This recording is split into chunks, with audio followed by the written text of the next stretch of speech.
गृह्णाति पूर्वम् यो वै वेदांश्च प्रहिणोति तस्मै तं देवमात्मबुद्धिप्रकाशम् मुमुक्षुर्वै शरणमहं प्रपद्ये। ॐ शान्ति शान्ति शान्तिः। ॐ नमो ब्रह्मादिभ्यो ब्रह्मविद्या सम्प्रदायकर्तृभ्यो वंशर्षिभ्यो महद्भ्यो नमो गुरुभ्यः। सर्वोपप्लवरहितः प्रज्ञानघनः प्रत्यगर्थो ब्रह्मैवाहमस्मि ब्रह्मैवाहमस्मि। ॐ नारायणं पद्मभवं वसिष्ठं शक्तिं च तत्पुत्रपराशरं च व्यासं शुकं गौडपदं महान्तं गोविन्दयोगीन्द्रमथास्य शिष्यं श्रीशङ्कराचार्यमथास्य पद्मपादं च हस्तामलकं च शिष्यं तन्तोटकं वार्तिककारमन्यान् अस्मद्गुरून् सन्ततमानतोऽस्मि। श्रुतिस्मृतिपुराणानाम् आलयं करुणालयं नमामि भगवत्पादं शङ्करं लोकशङ्करं शङ्करं शङ्कराचार्यं केशवं बादरायणं सूत्रभाष्यकृतौ वन्दे भगवन्तौ पुनः पुनः। ईश्वरो गुरुरात्मेति मूर्तिभेदविभागिने व्योमवद्व्याप्तदेहाय दक्षिणामूर्तये नमः। ॐ पार्थाय प्रतिबोधितां भगवता नारायणेन स्वयं व्यासेन ग्रथितां पुराणमुनिना मध्ये महाभारतम् अद्वैतामृतवर्षिणीं भगवतीम् अष्टादशाध्यायिनीम् अम्ब त्वामनुसन्दधामि भगवद्गीते भवद्वेषिणीम्।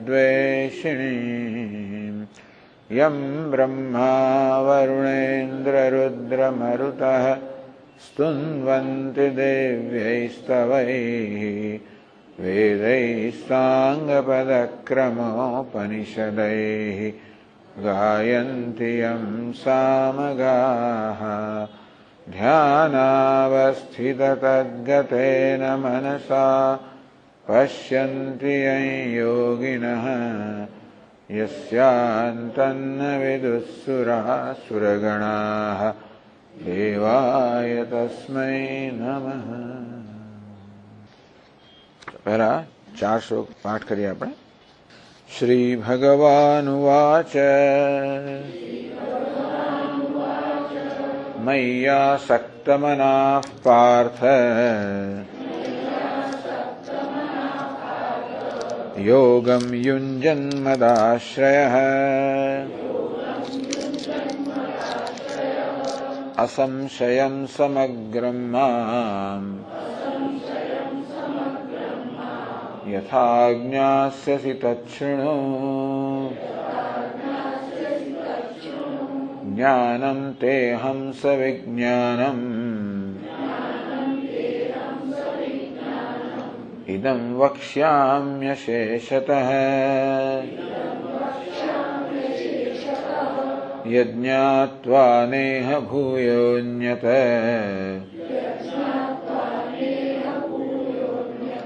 ज्ञातव्यमवशिष्यते। मनुष्याणां सहस्रेषु कश्चिद् यतति सिद्धये યતતામપિ સિદ્ધાનામ કશ્ચિન્માં વેત્તિ તત્વતઃ ભૂમિરાપો નલો વાયુઃ ખમ મનો બુદ્ધિરેવ ચ અહંકાર ઇતિ યમ મે ભિન્ના પ્રકૃતિરષ્ટધા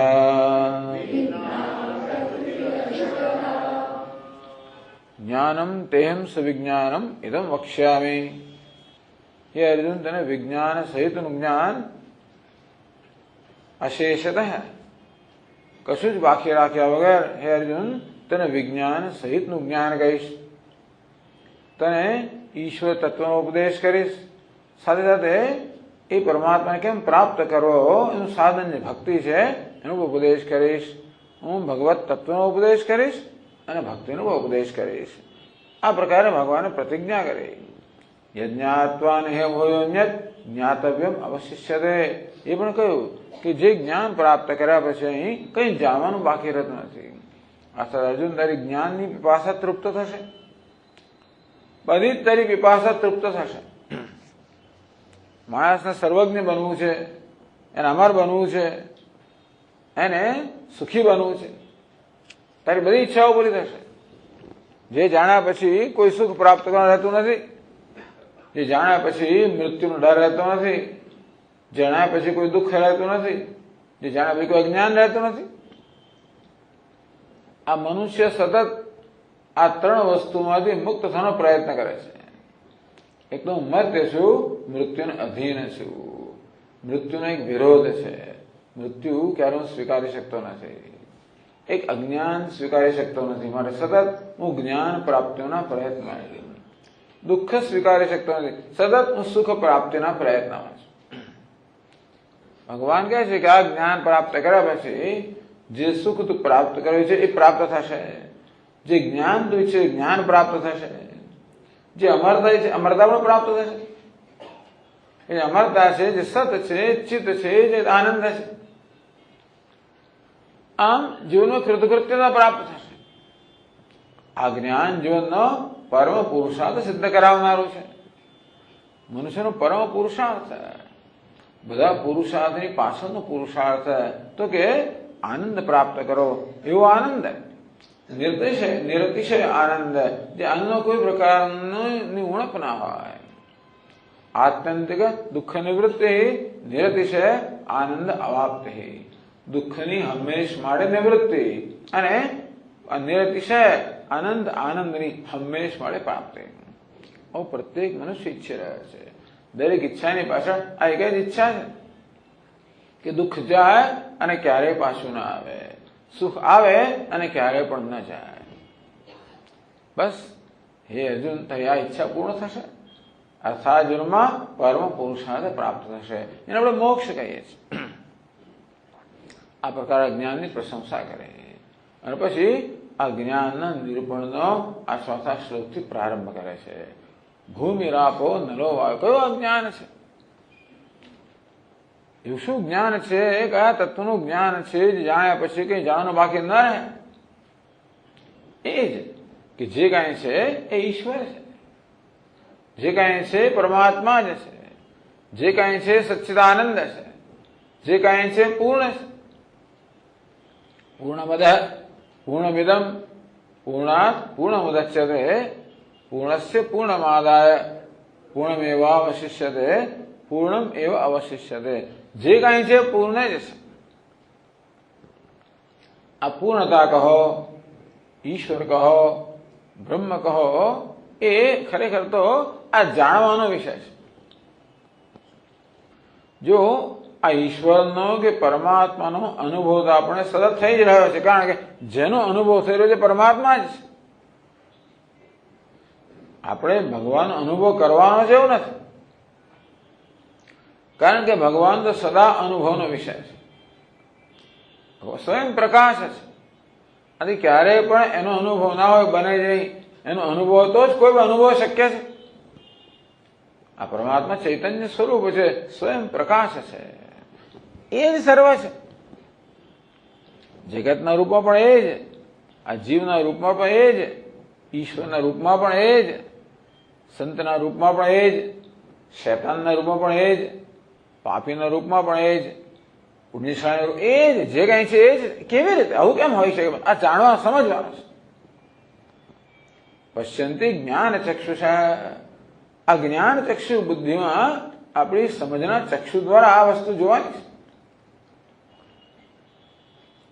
તો ભગવાન સમજાવી રહ્યા છે આપણે કે હું જ સર્વ છું, જે કાંઈ છું તે હું જ છું. તો આ જગત શું છે ભગવાન? કે હું જ મારી અભિવ્યક્તિ છે.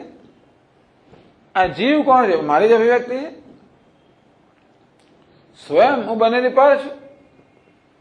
જેમ કોઈ અભિનેતા આપણને કહે કે આ રાજા પણ હું જ છું, આ ભિખારી પણ હું જ છું. અરે રાજા હોય તો કે ભિખારી હોતો છે? કે હા, રાજા પણ હું જ છું, ભિખારી પણ હું જ છું. કે રાજા પણ મિથ્યા છે, ભિખારી પણ મિથ્યા છે. વાસ્તવમાં હું કોણ છું? બંનેની પર છું. રાજા અને ભિખારી આ બંનેની પર છું. અને તેથી રાજાના રૂપમાં હું છું, ભિખારીના રૂપમાં પણ હું છું. અને ભગવાન કહે છે કે જગતના રૂપમાં પણ હું છું, જીવના રૂપમાં પણ હું છું. વાસ્તવમાં હું જીવ અને જગત આ સર્વથી પર છું. અર્થાત જે સર્વથી પર છે, અતીત છે, એ જ વાસ્તવમાં સર્વવ્યાપ્ત છે, એ જ સર્વ રૂપે અભિવ્યક્ત થયો છે. આવું શું ભગવાન સમજાવવા માંગે છે. તો ભગવાન એના માટે પ્રક્રિયાનો ઉપયોગ કરે છે. ભગવાન કે મારી બે પ્રકૃતિ છે, અપરા પ્રકૃતિ અને પરા પ્રકૃતિ. એક ઉતરતી પ્રકૃતિ, એક ચઢિયાતી પ્રકૃતિ, એક જડ પ્રકૃતિ, એક ચેતન પ્રકૃતિ. આ જગતમાં બે વસ્તુઓ છે, જડ અને ચેતન. ચેતન કોણ છે? આ દ્રષ્ટા કે જીવ એ ચેતન છે. આ જગત તો કે જડ છે. આમ સમગ્ર જગત જડ અને ચેતન બેનું બનેલું છે. વાસ્તવમાં ગઈકાલે જેવી રીતે ધ્યાન દોર્યું તે રીતે હું પોતે પણ આ જડ અને ચેતન બેનો સંયોગ છું. અહંકાર આપણે જેને કહીએ, અહંકાર હું, એમાં બે અંશ રહેલા છે, ચેતન અંશ અને જડ અંશ. ચેતન એને કહેવાય જેમાં કોઈ પ્રકારનું પરિવર્તન ના હોય, અને જડ એને કહેવાય જે પરિવર્તનશીલ છે. ચેતન એટલે સ્વયં પ્રકાશ છે, જડ એટલે અન્યના પ્રકાશથી પ્રકાશિત છે. તો અહંકારમાં પણ એક બદલાતો અંશ છે. હમણાં હું સુખી છું, પછી દુઃખી છું, વળી કરતા છું, ભોગતા છું. આ બદલાતો અંશ તો જડતા બતાવે છે. પરંતુ એ જેને પ્રકાશિત થાય છે એ ચેતન અંશ છે. આમ ચેતન અને જડ આ બેના સંયોગમાંથી સમગ્ર જગત બનેલું છે. ભગવાન કે જેને જડ કહો છો, ચેતન કહો છો, મારી પરા પ્રકૃતિ છે, ઉતરતી પ્રકૃતિ છે. જેને ચેતન કહો છો એ મારી પરા પ્રકૃતિ છે, ચઢિયાતી પ્રકૃતિ છે. આ બધા સંયોગ છે બધું બન્યું. શિવ અને શક્તિ કહો, પુરુષ અને પ્રકૃતિ કહો. 13મા અધ્યાયમાં ક્ષેત્ર અને ક્ષેત્રજ્ઞ, 15મા અધ્યાયમાં ક્ષર પુરુષ, અક્ષર પુરુષ. આ 7મા અધ્યાયમાં અપરા પ્રકૃતિ, પરા પ્રકૃતિ. હે અર્જુન, મારી અષ્ટધા પ્રકૃતિ વિદ્ધિ. અમારી પ્રકૃતિ અષ્ટધા, ભૂમિરાપો નલો વાયુ ખમ મનો બુદ્ધિરેવ ચ અહંકારદિયમ મે ભિન્ના પ્રકૃતિ અષ્ટધા. અમારી પ્રકૃતિ છે જે 8 રૂપમાં વહેંચાયેલી છે. કઈ પ્રકૃતિ છે? ભૂમિ, આપ, અનલ, અનિલ અથવા વાયુ, અખંડ આકાશ, પૃથ્વી, જળ, અગ્નિ, વાયુ, આકાશ. આ પંચમહાભૂત જે આપણા અનુભવનો વિષય છે. આ જગત છે ને બનેલું છે પંચમહાભૂતનું. દરેક વસ્તુ આ પંચમહાભૂતમાંથી સર્જાયેલી છે. કેમ કહી શકાય? કારણ કે જો આ દરેક મહાભૂતનો એક એક વિશેષ ગુણ છે. આકાશનો ગુણ છે શબ્દ, વાયુનો ગુણ છે સ્પર્શ, અગ્નિનો ગુણ છે રૂપ કે રંગ, જળનો ગુણ છે રસ, પૃથ્વીનો ગુણ છે ગંધ. આ ટેબલ તમે લો આ શબ્દ એનો આકાશ તત્વ છે, એને સ્પર્શી શકો છો વાયુ તત્વ છે, એનું કોઈ રૂપ છે, રંગ છે, અગ્નિ તત્વ છે, એનું કોઈ સ્વાદ પણ છે, જળ તત્વ છે, એમાં ગંધ પણ છે, પૃથ્વી તત્વ છે. આપણે જેનો અનુભવ કરીએ છીએ આ જગતના બધા જ સ્થૂળ પદાર્થો આ પંચમહાભૂતમાંથી બનેલા છે. આપણો દેહ પણ જોઈએ તો પંચમહાભૂતનો બનેલો છે. એમાં પણ શબ્દ છે, સ્પર્શ છે, એનું પર રૂપ છે, એનો પર રંગ છે, એનો પર રસ છે, ગંધ છે. પંચમહાભૂત સમગ્ર સ્થૂળ જગતનો સમાવેશ થયો. ભૂમિરાપ નલો વાયુ ખમ, પછી મન, બુદ્ધિ, અહંકાર. આપણું મન, આપણું બુદ્ધિ, આપણો અહંકાર, જેને વેદાંતનું સૂક્ષ્મ શરીર કહે છે. સ્થૂળ શરીર અને સૂક્ષ્મ શરીર, આઠની અંદર સમગ્ર અચેતન વર્ગનો સમાવેશ થઈ ગયો. અચેતન એટલે જે અચેતન છે, નિર્જીવ છે, જે જળ છે, એ બધાનો સમાવેશ થઈ ગયો. જગતના સજીવ પદાર્થો છે, નિર્જીવ પદાર્થો છે. આ ટેબલ વગેરે નિર્જીવ પદાર્થ છે. અચેતન કહો, નિર્જીવ કહો, જળ કહો. આ શરીર ખરેખર નિર્જીવ છે. આમ તો શરીર આપણે ચેતન બનતું જણાય છે, પરંતુ આ શરીરની ચેતનતા છે એની પોતાની નથી. રાત્રે આપણને ચંદ્ર પ્રકાશમાન જણાય, પરંતુ ચંદ્રનો પ્રકાશ છે એનો પોતાનો નથી. એ તો સૂર્યનો ઉછીનો લીધો પ્રકાશ છે, ખરું કે નહીં? આ બલ્બ પ્રકાશ એટલે ખરો, પણ બલ્બ કે પોતાના પ્રકાશથી પ્રકાશતો નથી. એ તો વીજળીના પ્રકાશથી પ્રકાશે છે. વીજળી સૂક્ષ્મ છે અને તેથી એ દ્રષ્ટિગોચર ન થાય, આપણે જોઈ ના શકીએ. અને તેથી જેને વીજળીનું જ્ઞાન નથી એમ જ માની લે કે આ બલ્બ એની જાતે પ્રકાશે છે. તેવી રીતે જેને ચેતનનું જ્ઞાન નથી એમ માની લે કે આ દેહ સ્વયં ચેતન છે. ટૂંકમાં દેહમાં જે ચેતનતા છે એ દેહની પોતાની તો કાંઈ એવું નથી. આ દેહ, ઇન્દ્રિય, મન, બુદ્ધિનો બનેલા સંઘાત છે. એમાં જે ચેતનતા છે, દેહમાં, ઇન્દ્રિયોમાં ચેતનતા છે. ઇન્દ્રિયો પોતાના વિષયને પ્રકાશિત કરે છે. મનમાં ચેતનતા છે, બુદ્ધિમાં ચેતનતા જણાય છે. આ ચેતનતા એમની પોતાની નથી. આ તો ઉછીની લીધેલી ચેતનતા છે. પ્રતિબિંબિત ચેતનતા, રિફ્લેક્ટેડ કોન્શિયસનેસ. ચેતન ખરે કોણ છે? આત્મા ચેતન છે. એની સન્નિધિથી બુદ્ધિ ચેતનવંતી બને, એની બુદ્ધિની સન્નિધિ મન ચેતનવંત બને, એની સન્નિધિથી ઇન્દ્રિયો ચેતનવંતી બને, એની સન્નિધિથી દેહ ચેતનવંત બને. જૂના જમાનામાં પેલી ફેક્ટરી હોય ને, અત્યારે તો બધી મોટરનું ઘણું બધું થઈ ગયું છે, પણ તે શું હતું ખબર છે? એક મોટી મોટર ચાલતી હોય, એમાં પેલો બેલ્ટ હોય, એમાં એક શાફ્ટ ચાલે, પછી બીજો બેલ્ટ, ત્રીજો બેલ્ટ, એકમાંથી 25 વસ્તુ ચાલતી હોય. છેલ્લે મશીન ચાલે છે ને, એમનો પોતાની ગતિ ચાલે છે. એની તો ગતિ કોઈ પ્રદાન કરે, પેલા બેલ્ટ અને બીજા બેલ્ટ છેલ્લે આવતું હોય ક્યાંથી? એક જગ્યાએથી. તેવી રીતે ચેતનતા એક જ જગ્યાએથી આવે છે, આત્મામાંથી. પછી એને કારણે બુદ્ધિ ચેતનવંતી બને, એને કારણે મન ચેતનવંત બને, એને કારણે ઇન્દ્રિયો ચેતનવંતી બને, એને કારણે દેહ ચેતનવંત બને.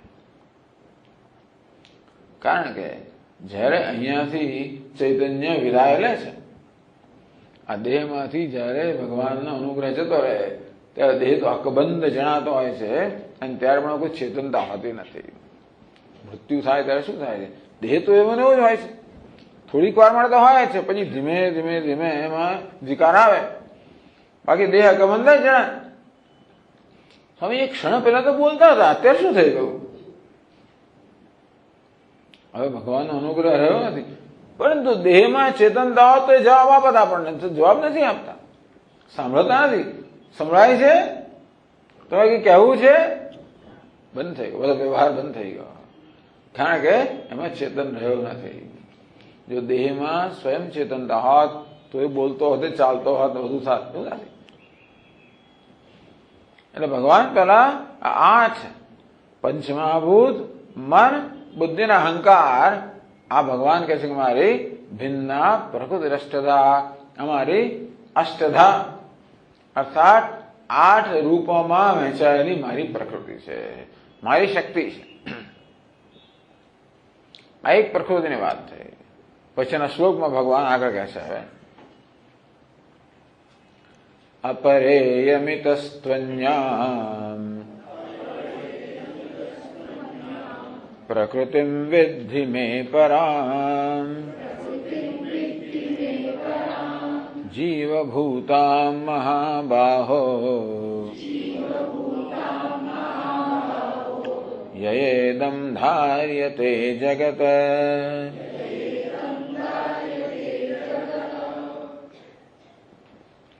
અપરાયમ આગળના શ્લોકથી જરા ચાલુ રહેશે ભગવાનનું કહેવાનું.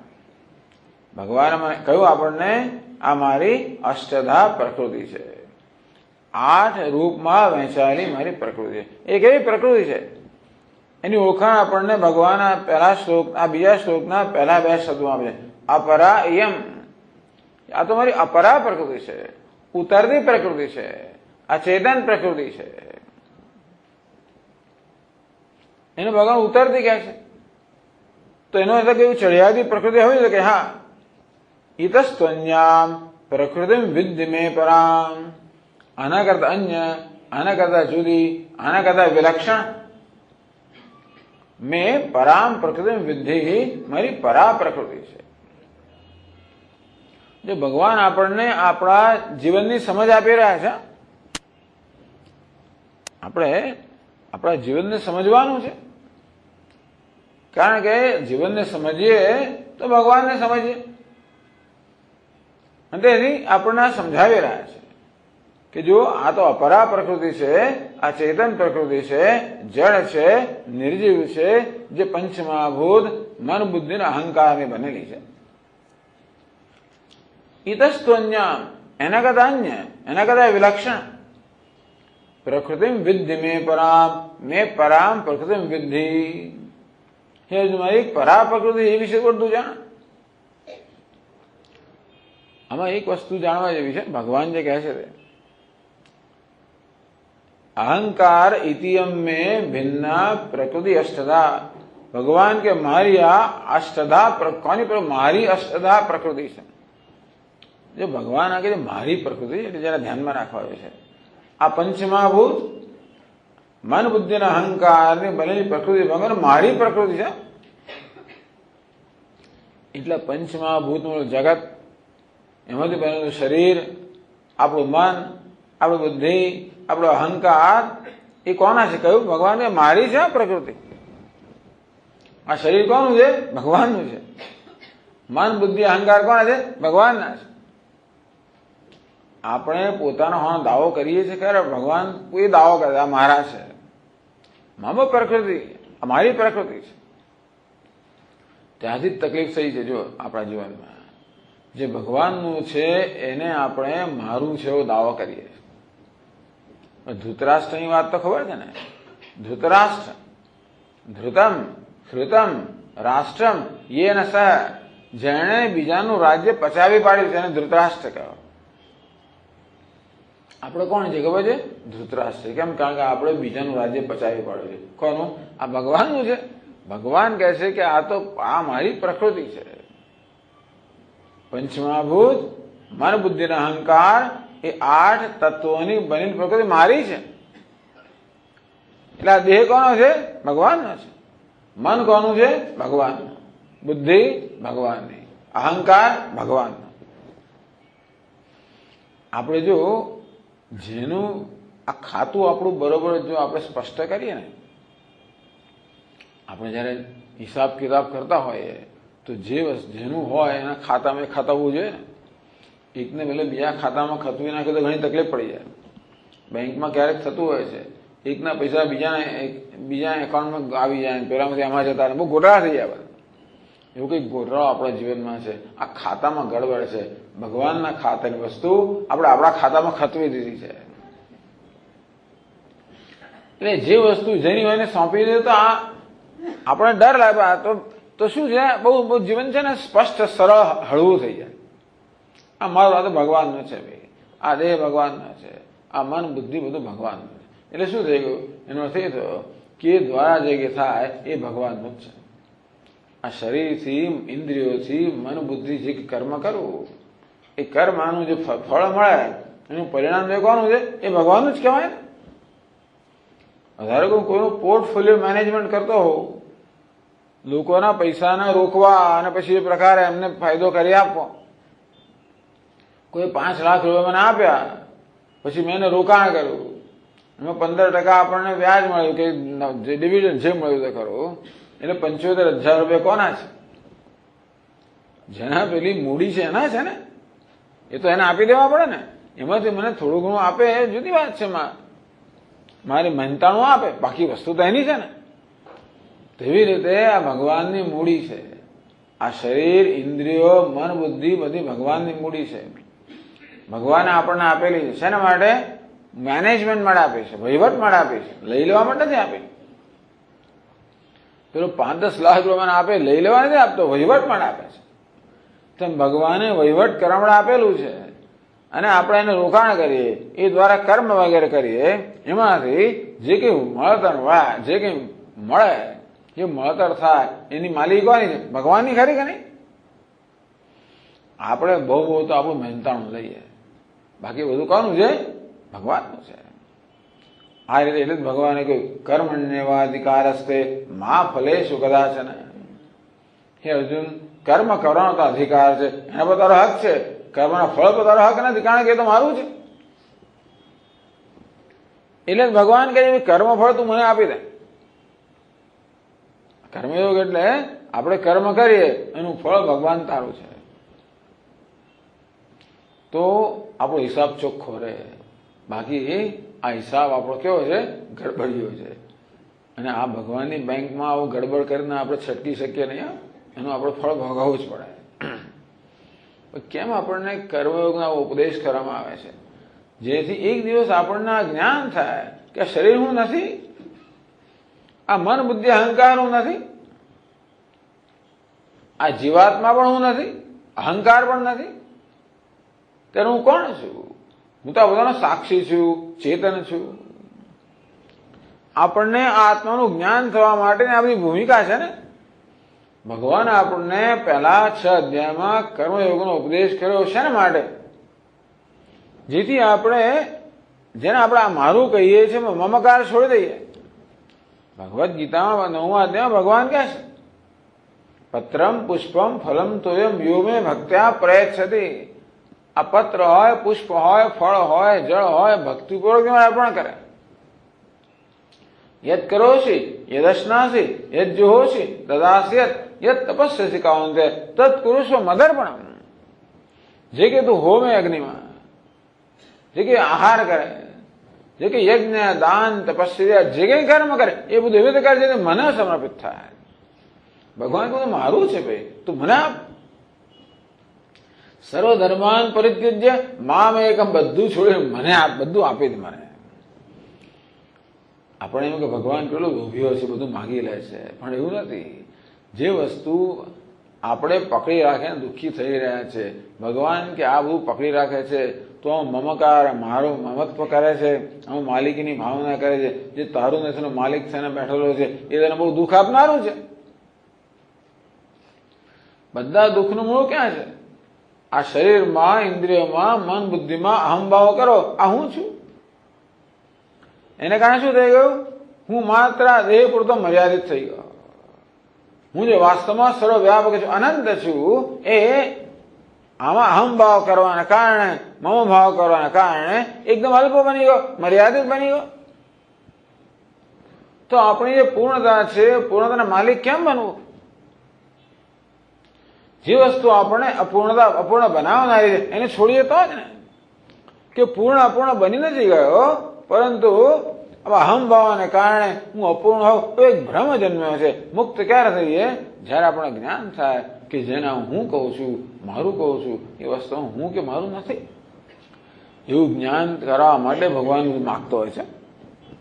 ભગવાન આવીને ઘરમાંથી માખણ ચોરી જાય ને પેલું ચોરી જાય છે ને માટે એને માખણ નથી મળતું એટલા માટે નહીં. તો મને એક પાંદડું ધર, એક ફળ ધર, એક ફૂલ ધર, એની પાસે કશું નથી એટલા માટે બધું એનું જ છે. પાંદડું આપણે ક્યાંથી લાવવાના છે? ફળ ફૂલ લાવીએ આપણે ક્યાંથી? બગીચે ભગવાન જ બગીચું છે. આ બધો આપણે સંતોષ મળે ભગવાન આપણે કહે છે. ભગવાનનું મંદિર હોય, બહાર બગીચો હોય, ત્યાં લખેલું હોય કોઈએ ફૂલ તોડવા નહીં, ફૂલ તોડવાની સખત મનાઈ છે. જે મનાઈ લોકો તો લઈ જ લેવાના છે.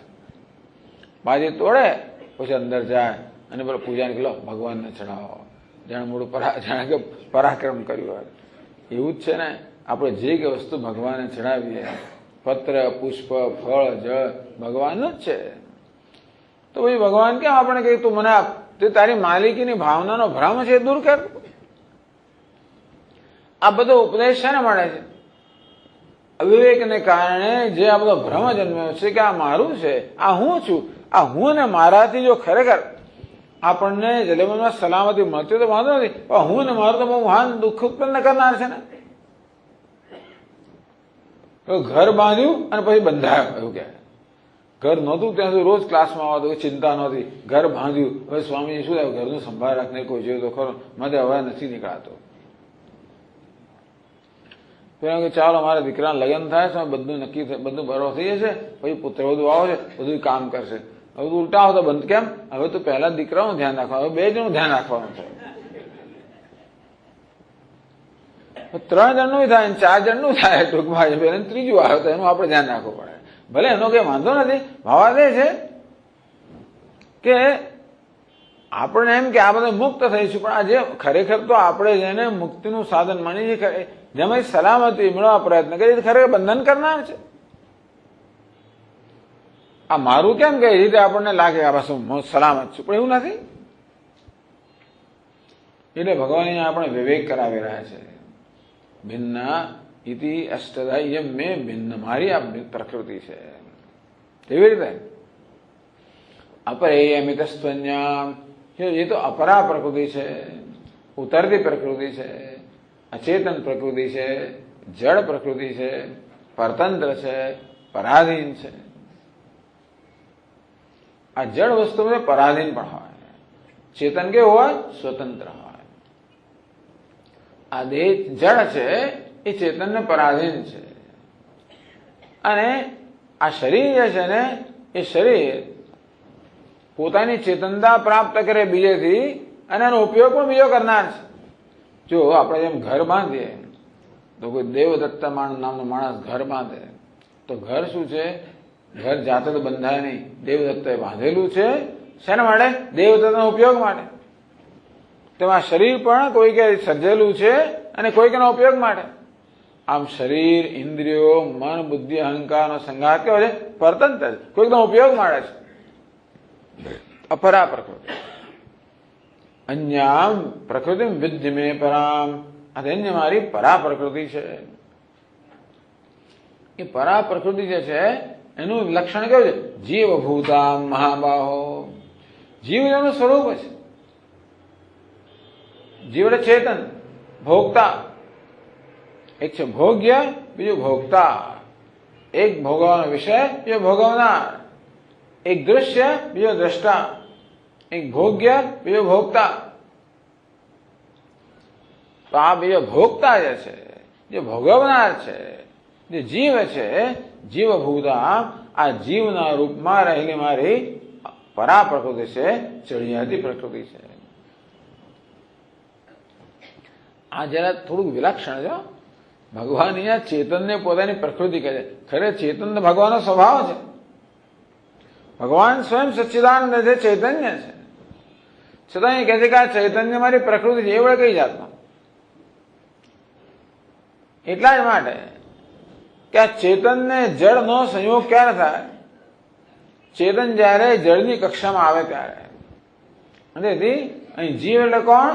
આ જળમાં, અંતઃકરણમાં પ્રતિબિંબિત થયેલો ચૈતન્ય. એ જેને વેદામાં ચિદાભાસ કહે, જેને જીવાત્મા કહે, જે ઉપાધિમાં પ્રતિબિંબ થયો છે, એ જીવ કે ચેતન છે. ભગવાન કે મારી પરા પ્રકૃતિ છે. એટલે પહેલા તો કહે છે કે દરેક દરેક જગ્યાએ આ ચૈતન્ય રહેલો છે, આત્મા પરમાત્મા રહેલો છે. 13મા અધ્યાયમાં કહે છે ઇદમ શરીરમ કૌંતેય ક્ષેત્ર મિત્ય વિધીયતે એતદ્યો વેતિ તમ પ્રાહો ક્ષેત્રજ્ઞ હિ તદ્વિદ. હે અર્જુન, આ દેહ જે છે એ ક્ષેત્ર છે, દૃશ્ય છે, એનો જે દ્રષ્ટા છે એ ચેતન છે, આત્મા છે. ક્ષેત્રજ્ઞમ ચાપિમામ વિદ્ધિ સર્વક્ષેત્રેષુ ભારત. અને હે અર્જુન, આ બધા જ ક્ષેત્રમાં, બધી ઉપાધિમાં જે ક્ષેત્ર છે, આત્મા તો હું જ છું. તો ભગવાન કહે છે કે મારી અપરા પ્રકૃતિ, પરા પ્રકૃતિ, જીવભૂતા મહાબાહો, અમારી ચેતન પ્રકૃતિ છે, એક અચેતન, બીજી ચેતન. યયા ઇદમ ધાર્યતે જગત, એની બીજી વિશેષતા કહે છે યયા ઇદમ જગત ધાર્યતે, જેના વડે આ સમગ્ર જગત ધારણ કરવામાં આવે છે. ટૂંકમાં ચેતન જે છે એ જળને ધારણ કરનાર છે. જળ કેવું છે? પરતંત્ર છે, ચેતન સ્વતંત્ર છે. આપણો ઉપનિષદોમાં વર્ણન આવે છે, સૃષ્ટિના વર્ણનમાં એવું કહેવામાં આવ્યું શું કામયત બહુશ્યામ પ્રજાયય ઇતિ. ભગવાન જાણે સંકલ્પ કર્યો કે હું બહુ બની જવું, સર્જન કરું. તત્ સૃષ્ટવા તદેવાનુપ્રાવિશત, ભગવાને બધું સર્જન કરી પછી એને પ્રવેશ કર્યો. ભગવાને પહેલા આખું માળખું બનાવ્યું, આ દેહ ઇન્દ્રિયો મન બુદ્ધિનું એક માળખું બનાવ્યું. જેમ આપણે ઘર બનાવીએ પછી ઘરમાં પ્રવેશ કરીએ ને, તેમ ભગવાને પહેલા ઘર બનાવ્યું, પછી એને પ્રવેશ કર્યો. અને તેથી અત્યારે પણ જે આ દ્રષ્ટા શ્રોતા વગેરે રૂપે વ્યવહાર કરી રહ્યો છે, એ બોલનાર છે, ચાલનાર છે, ખાનાર છે, પીનાર છે, જોનાર છે, સાંભળનારના રૂપમાં જે વ્યવહાર કોણ કર્યો એ ભગવાન જ કરી રહ્યો છે. ભગવાન કે મારી પરા પ્રકૃતિ છે, ચઢિયાતી પ્રકૃતિ છે. યા એકદમ ધાર્યતે જગત, જે આ દેહને ધારણ કરે છે, જગતને ધારણ કરે છે. આમ ભગવાન કહે કે અચેતનના રૂપમાં પણ હું જ છું અને ચેતનના રૂપમાં પણ હું છું. અચેતનમાં ભગવાન ઓળખવાનો છે, ચેતનમાં ભગવાન ઓળખવાનો છે, અચેતનમાં ભગવાન ઓળખવાનો છે. પછી આગળ કહે છે એતદ યોનિની ભૂતાની સર્વાણીત્યુપધારય અહમ કૃષ્ણસ્ય જગતઃ પ્રભવઃ પ્રલયસ્તથા. એતદ યોનિની સર્વાણી ભૂતાની ઉપધારય. હે અર્જુન, ઉપધારય તો આ વસ્તુ સમજ. આ જો તારી બુદ્ધિમાં જો, આ વસ્તુ બુદ્ધિમાં જોવાનો વિષય છે, સમજનો વિષય છે, જ્ઞાનનો વિષય છે. પરમાત્મા એ જ્ઞાનનો વિષય છે. એતદ યોનિની ભૂતાની, આ બધા જ ભૂતો જગતમાં જળ ચેતન જે કઈ પદાર્થો છે, એતદ યોનિની આ અપરા અને પરા બે પ્રકૃતિના સંયોગમાંથી જગતના બધા જ પદાર્થો સર્જાયેલા છે. ગઈકાલે આપણે ધ્યાન દોર્યું તમારું કે હું આ વ્યક્તિ પણ અપરા પ્રકૃતિ, પરા પ્રકૃતિ, અચેતન અને ચેતન બેનો સંયોગ છું. જેવી રીતે લોખંડનો એક ગોળો હોય, આપણે એને ભઠ્ઠીમાં મૂકીએ અને ગોળો લાલ ચોળ થઈ જાય, આપણે એને આગનો ગોળો કહીએ. આગનો ગોળો બે તત્વનો સંયોગમાંથી બન્યો. એક છે લોખંડ તત્વ, બીજું અગ્નિ તત્વ. અગ્નિ જાણે લોખંડમાં પ્રવેશ કર્યો અને એ લોખંડના જેવા આકારનો બની ગયો. અગ્નિ કેવો છે? અગ્નિ તો લાલ છે, અગ્નિ એકદમ ગરમ છે, તો અગ્નિનો કોઈ આકાર નથી હોતો. લોખંડ કેવું છે? કાળું છે, સ્પર્શમાં ઠંડુ છે, એનો આકાર છે ગોળાકાર. અગ્નિ અને લોખંડ બેનો સંયોગ થયો, એમાંથી કઈ વસ્તુ બની? આગનો ગોળો. આગનો ગોળો શું છે? અગ્નિ અને લોખંડના સંયોગમાંથી બનેલો. એને કારણે થયું શું કે અગ્નિએ જાણે કે લોખંડમાં પ્રવેશ કર્યો, જાણે કે લોખંડનો આકાર ધારણ કરી લીધો અગ્નિ પણ હવે ગોળ દેખાય છે. આ ગોળ તો લોખંડનો આકાર છે, અગ્નિ કેવો છે? પોતે ગોળ દેખાય છે. આમ અગ્નિએ જાણે કે લોખંડના ગુણો ધારણ કરી દીધા, લોખંડે જાણે કે અગ્નિના ગુણ ધારણ કરી લીધા. લોખંડ જે રંગમાં કાળું હોય એ લાલ ચોર દેખાય છે, જે સ્પર્શમાં ઠંડુ હોય એ ગરમ જણાય છે. અને શું કહે? પરસ્પર તાદાત્મ્ય, અન્યોન્ય અધ્યાસ, એકબીજાના ગુણો ધારણ કરી લેવા. તો અગ્નિ ને લોખંડ, અગ્નિ લોખંડમાં એવો ઓતપ્રોત છે કે બેને જુદા આપણે જોઈ જ ના શકીએ. પહેલી નજરે એમ જ જણાય કે આ એક જ વસ્તુ છે, આગનો ગોળો. તેવી રીતે આપણી આ વ્યક્તિત્વમાં પણ આ બે તત્વો છે, એક અગ્નિના સ્થાને છે, બીજું લોખંડના સ્થાને. આપણો દેહ છે એ પિંડ કેવો છે? જળ છે, અચેતન છે. અને પરમાને આત્મા કેવો છે? ચેતન છે. એ જાણે બેનો સંયોગ થયો, એમાંથી આપણો વ્યક્તિત્વ ઉત્પન્ન થયો. જેવી રીતે આ બલ્બ પણ બે તત્વોનો સંયોગ છે. એક છે પેલો ફિલામેન્ટ, બીજું છે વીજળી. વીજળી અને ફિલામેન્ટ બેના સંયોગમાંથી પ્રકાશ જન્મ્યો ને, તેવી રીતે આ ઉપાધિ અને આત્મા બેના સંયોગથી જીવન જન્મ્યું. અગ્નિ લોખંડના સંયોગથી આગનો ગોળો થયો. એ તદ્યોનિ ભૂતાની. હે અર્જુન, સર્વ જે કઈ ભૂત છે, જે કઈ પદાર્થો જગતમાં છે, આ બધા જડ અને ચેતન મારી અપરા પ્રકૃતિ ને પરા પ્રકૃતિ બેના સંયોગમાંથી રચાયેલા છે.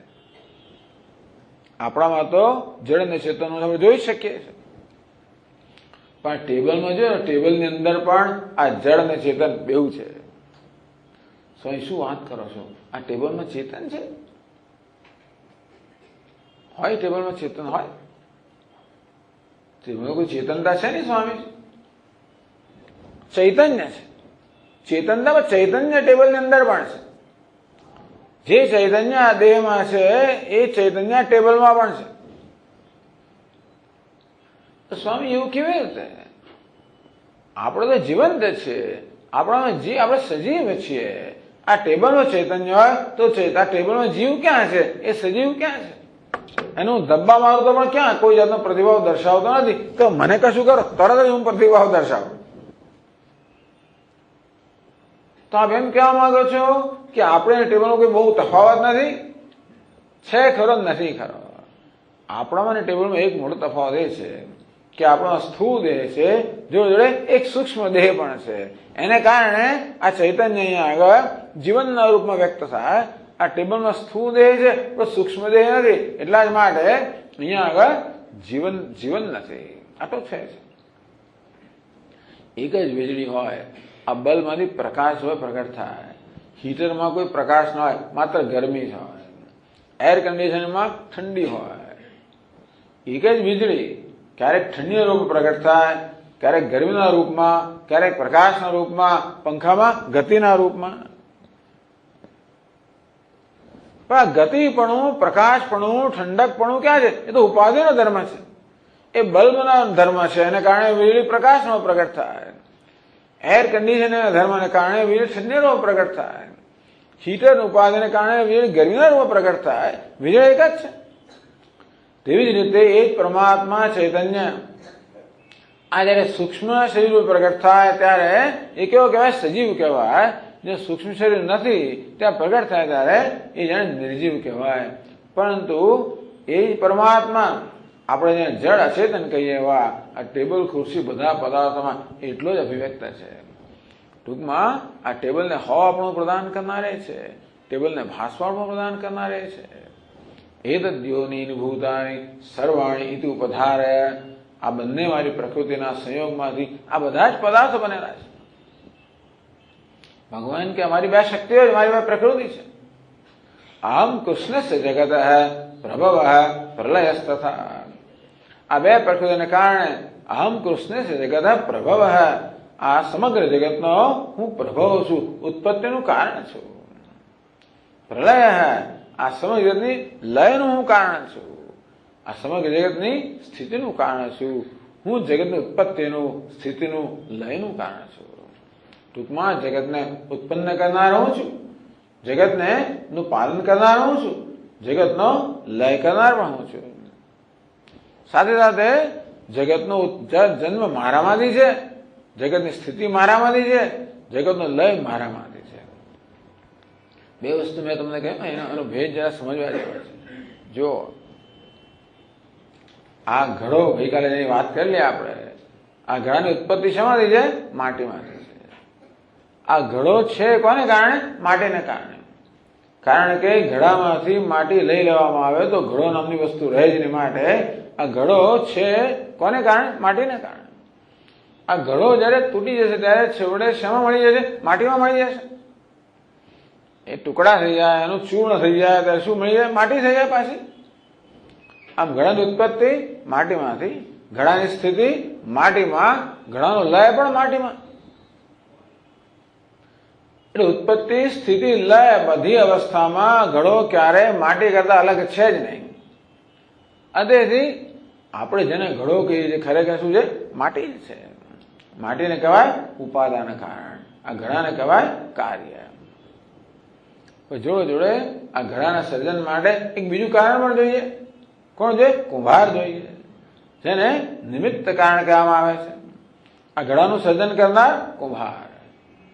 પરંતુ આ ઘડાનો લય કુંભારમાં ના થાય. આ લય ક્યાં થાય? ઉપાદાન કારણમાં થાય. નિમિત્ત કારણ કેવું છે? પેલા સર્જન કરતા, કાર્ય કરતા અલગ છે. કુંભારનું નિમિત્ત કારણ કહેવાય. આ ઘડો જે કાર્ય છે, સર્જન છે, એના કરતા કુંભાર અલગ છે. આ ઘડો કુંભાર કરતા અલગ છે. પણ માટી ઉપાદાન કારણ છે, તો માટી અને ઘડા સાથે વચ્ચેનો સંબંધ કેવો છે? જ્યાં પણ ઘડો છે ત્યાં માટી છે. ઉપાદાન કારણ માટી ઘડામાં વ્યાપ્ત છે. આ માટી ઘડાનો આત્મા છે. ઘડો માટી વગર સંભવી ના શકે. ઉપાદાન કારણ, નિમિત્ત કારણ. તો આપણો અનુભવ એવો છે કે કશી વસ્તુનું સર્જન કરવા માટે આ બે સ્વતંત્ર કારણો જોઈએ. ઉપાદાન કારણ અચેતન હોય, જેમ કે માટી એ જડ હોય, અને નિમિત્ત કારણ જેમ કે કુંભાર એ ચેતન હોય. આમ ચેતન જડ એના સંયુક્ત વસ્તુ બની. એટલે સામાન્ય એવી કલ્પના કરવામાં આવે કે આ દુનિયાનો સર્જન કરનાર જે છે એ દુનિયા કરતા જુદો છે. જેમ કુંભારનું આપણે આ ઘડાનું દ્રષ્ટાંત લઈને જગતને સમજાવવાનો પ્રયત્ન કરીએ. આપણો અનુભવ શું છે કે ઉપાદાન કારણ જુદું હોય, નિમિત્ત કારણ જુદું હોય. રોટલી કોણ બનાવે? માં બનાવે. એ શું છે? નિમિત્ત કારણ. ઉપાદાન કારણ કયું? તો કે પેલું લુઓ કે ઘઉંનો લોટ. હવે આ શર્ટ કોણ બનાવે? તો કે દરજી બનાવે. નિમિત્ત કારણ દરજી, ઉપાદાન કારણ તો કે એનું કપડું. આપણો અનુભવ એવું કહે છે કે નિમિત્ત કારણ ઉપાદાન જુદા હોય, એ પ્રકારની કલ્પના બધાને હોય છે. અને તેથી આ જગતના સર્જનમાં પણ આપણે એની એ જ વસ્તુ માની લઈએ છીએ કે જગતનું સર્જન કરનાર જુદો, નિમિત્ત કારણ જુદું અને ઉપાદાન કારણ જુદું. અને દુનિયાના લગભગ બધા સંપ્રદાયો આવું જ કહેતા હોય છે કે ભગવાને પહેલા દિવસે સુરતને બનાવ્યો, બીજા દિવસે ફલાણું બનાવ્યું, તે ફલાણું બનાવ્યું, એમ કહીને જગત બનાવ્યો. બનાવનાર ભગવાન જુદો અને બનેલું જગત જુદું. આ પ્રકારનો ભેદ હંમેશા બધે એવો ઉપદેશ કરવામાં આવે. ક્યાં તો ભગવાન ક્યાં સ્વર્ગમાં છે, આકાશને પેલે પાય ક્યાંક બીએ છે. જગત અહીં છે, ભગવાન જુદો છે. આ જાતનો સામાન્ય રીતે ખ્યાલ મોટા ભાગના સંપ્રદાયમાં હોય છે કે ભગવાન જગતનું સર્જન કરનાર છે. જેનું સર્જન થયું એ જગત ભગવાન કરતા જુદું છે. આમાં વેદાંત આ બીજા બધા કરતા જુદું પડે છે.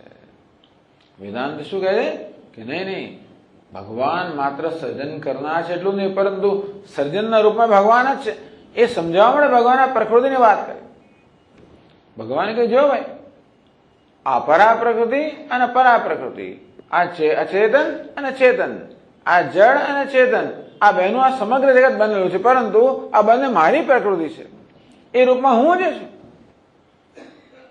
ભગવાન કે જળના રૂપમાં પણ હું છું, ચેતનના રૂપમાં પણ હું છું. આ જળ અને ચેતન કે પ્રકૃતિ અને પુરુષ બેના સંયોગ બનવા જગત હું જ છું.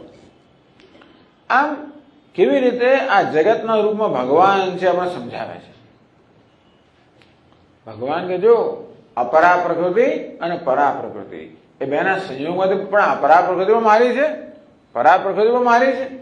અર્થાત અપરા પ્રકૃતિ રૂપમાં પણ હું જ છું, પરા પ્રકૃતિ રૂપમાં પણ હું જ છું. આ દેહના રૂપમાં પણ હું છું અને દેહને ચેતનતા પ્રદાન કરનાર જીવના રૂપમાં પણ હું જ છું. આ ટેબલના રૂપમાં પણ હું છું. આ ટેબલને પણ અસ્થિ સત્તા સુધી પ્રદાન કરનાર મારી ચૈતન્ય હું જ છું. આજે ભગવાન કે હું જગતનું સર્જન કરનાર, પાલન કરનાર, લય કરનાર છું. હું જગતનું ઉપાદાન કારણ પણ છું, નિમિત્ત કારણ પણ છું. હું જ એકમાત્ર છું. એ વાત ભગવાન પછીના 7મા શ્લોકમાં કહે છે. જો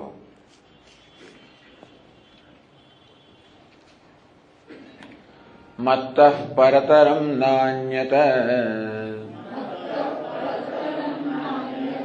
કિંચિદસ્તિ ધનંજય મયि સર્વમિદં પ્રોતમ સૂત્રે મણિગણા ઇવ.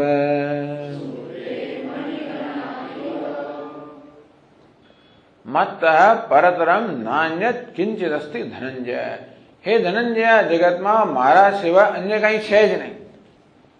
બહુ મોટી વસ્તુ ભગવાન કહે છે. મત્તઃ પરતરમ, મારા કરતા ચડિયાતું, મારા કરતા ઉતરતું, મારા કરતા અન્ય. નાન્યત કિંચિદ અસ્તિ, આ જગત બીજું કઈ મારા સિવાય બીજું કઈ છે જ નહીં. જેવી રીતે ઈશાવાસ્ય ઉપનિષદના પહેલા મંત્રમાં કહેવામાં આવ્યું, ઈશાવાસ્યમ ઇદમ સર્વમ યત કિંચ જગત્યામ જગત. આ જગતીમાં બ્રહ્માંડમાં જે કઈ છે એ ઈશ્વર જ છે. એ તો ભગવાન કહે છે કે આ દુનિયાની અંદર મારા સિવાય કોઈ છે જ નહીં. હું જ જગતનું સર્જન કરનાર પણ છું અને જગતના રૂપમાં પણ હું જ છું. એ તો બે તત્વ હોય, સર્જન જુદું હોય, સર્જન કરનાર જુદો હોય, તો શું થાય છે કે દ્વૈત થયું. જે રીતે ઘડો જુદો અને કુંભાર જુદો, એ પ્રકારે આ જગત જુદું હોય અને ભગવાન જુદો હોય તો બે જુદી સત્તાઓ થઈ ગઈ. અને તો પછી ભગવાનને જાણીએ તો એ જગતને જણાય નહીં, કારણ કે ભગવાન તો જુદો છે અને જગત જુદું છે. પણ અહીં તો શું, અહીં શું પ્રતિજ્ઞા કરવામાં આવી, જે એક અને જાણવાથી બધું જ જણાઈ જાય. એવું ક્યારે હોય? જ્યારે સર્જન કરનાર પણ હોય અને સર્જન પણ હોય. ભગવાન કે આ જગતમાં મારા સિવાય કાંઈ નથી. આ જડ છે એ મારી અભિવ્યક્તિ છે, ચેતન પણ મારી અભિવ્યક્તિ છે. એ બેના રૂપમાં હું જગતના રૂપની અંદર આ વિલાસ કરી રહ્યો છું, ક્રીડા કરી રહ્યો છું. અંતતો ગત્વા આ જડ અને ચેતન એવો કોઈ વિભાગ પણ ન કરી શકાય. જે છે એક માત્ર ચૈતન્ય જ છે. હવે તમે મને કહો કે આ ઘડો જેના પર જળ કહીએ તે અને હું જેને ચેતન કહીએ, એમાં કોઈ સમાનતા છે ખરી? આ બધા પદાર્થો બધા જુદા દેખાય છે ને. એક જડ પદાર્થ જુદો, બીજો પદાર્થ જુદો, એક ચેતન જુદું, બીજું ચેતન પણ જુદું, આ જગત જુદું, ઈશ્વર પણ જુદો, આ જીવ પણ જુદો, ઈશ્વર પણ જુદો. આ પ્રકારે અત્યારે આપણને એમ લાગે છે આ બધી વસ્તુ એકબીજા કરતા ભિન્ન ભિન્ન છે.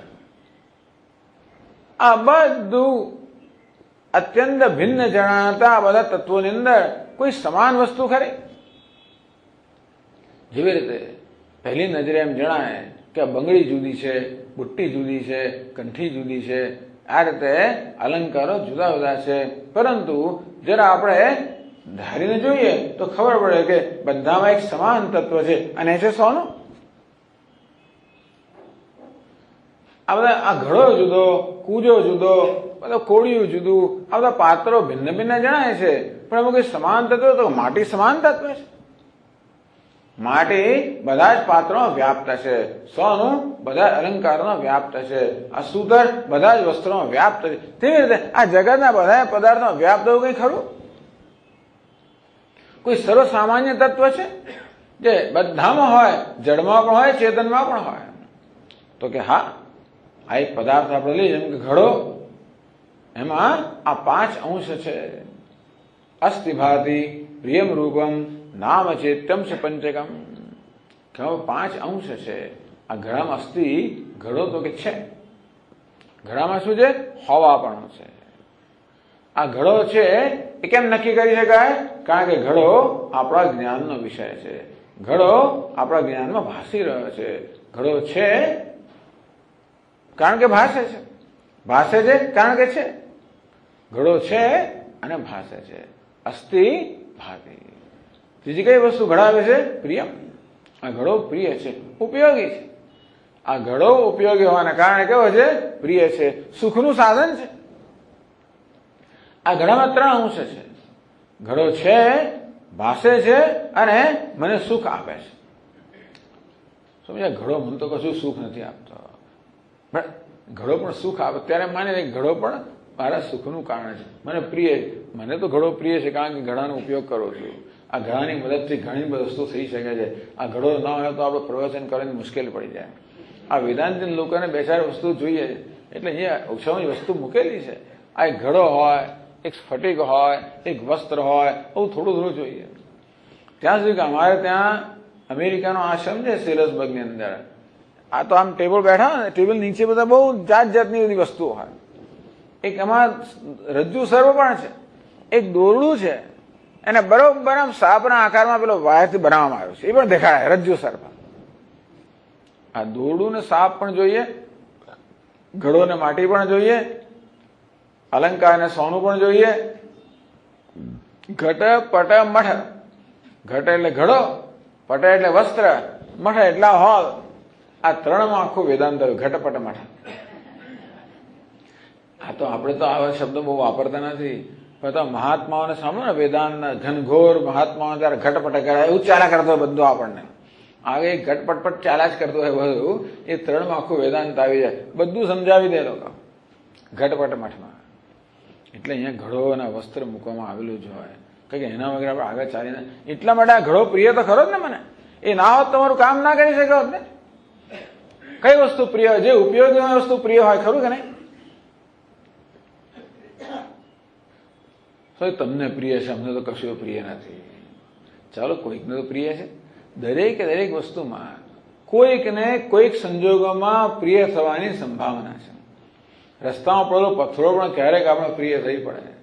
આપણી ગાડીમાં પંક્ચર પડ્યું હોય અને ગાડીને પછી આપણે રોકવી હોય, ટેકો આપવો, તો પથ્થર લઈને મૂકવો પડે ને, પેલું ગબડી ના પડે એટલા માટે. ત્યારે પથ્થર બહુ કામમાં લાગે, ત્યારે બહુ પ્રિય બની જાય. એ બધી વસ્તુમાં ટૂંકમાં કાંકરા કોઈ પણ વસ્તુ તમે લો, એવા સંજોગો ઉભા થાય, એ વસ્તુની ઉપયોગીતા હોય, એ વસ્તુ પ્રિય બની જાય. દુનિયામાં ભગવાને જે કે સર્જ્યું છે ને, એ દરેકનો કશો ઉપયોગ છે. આપણને કદાચ ઉપયોગ ના જણાતો હોય, પણ આપણને દરેક વસ્તુ અમુક સંજોગોમાં ઉપયોગી થઈ પડે. આમ જોવા જઈએ તો દરેક વસ્તુમાં પ્રિય હોવાની સંભાવના તો છે જ.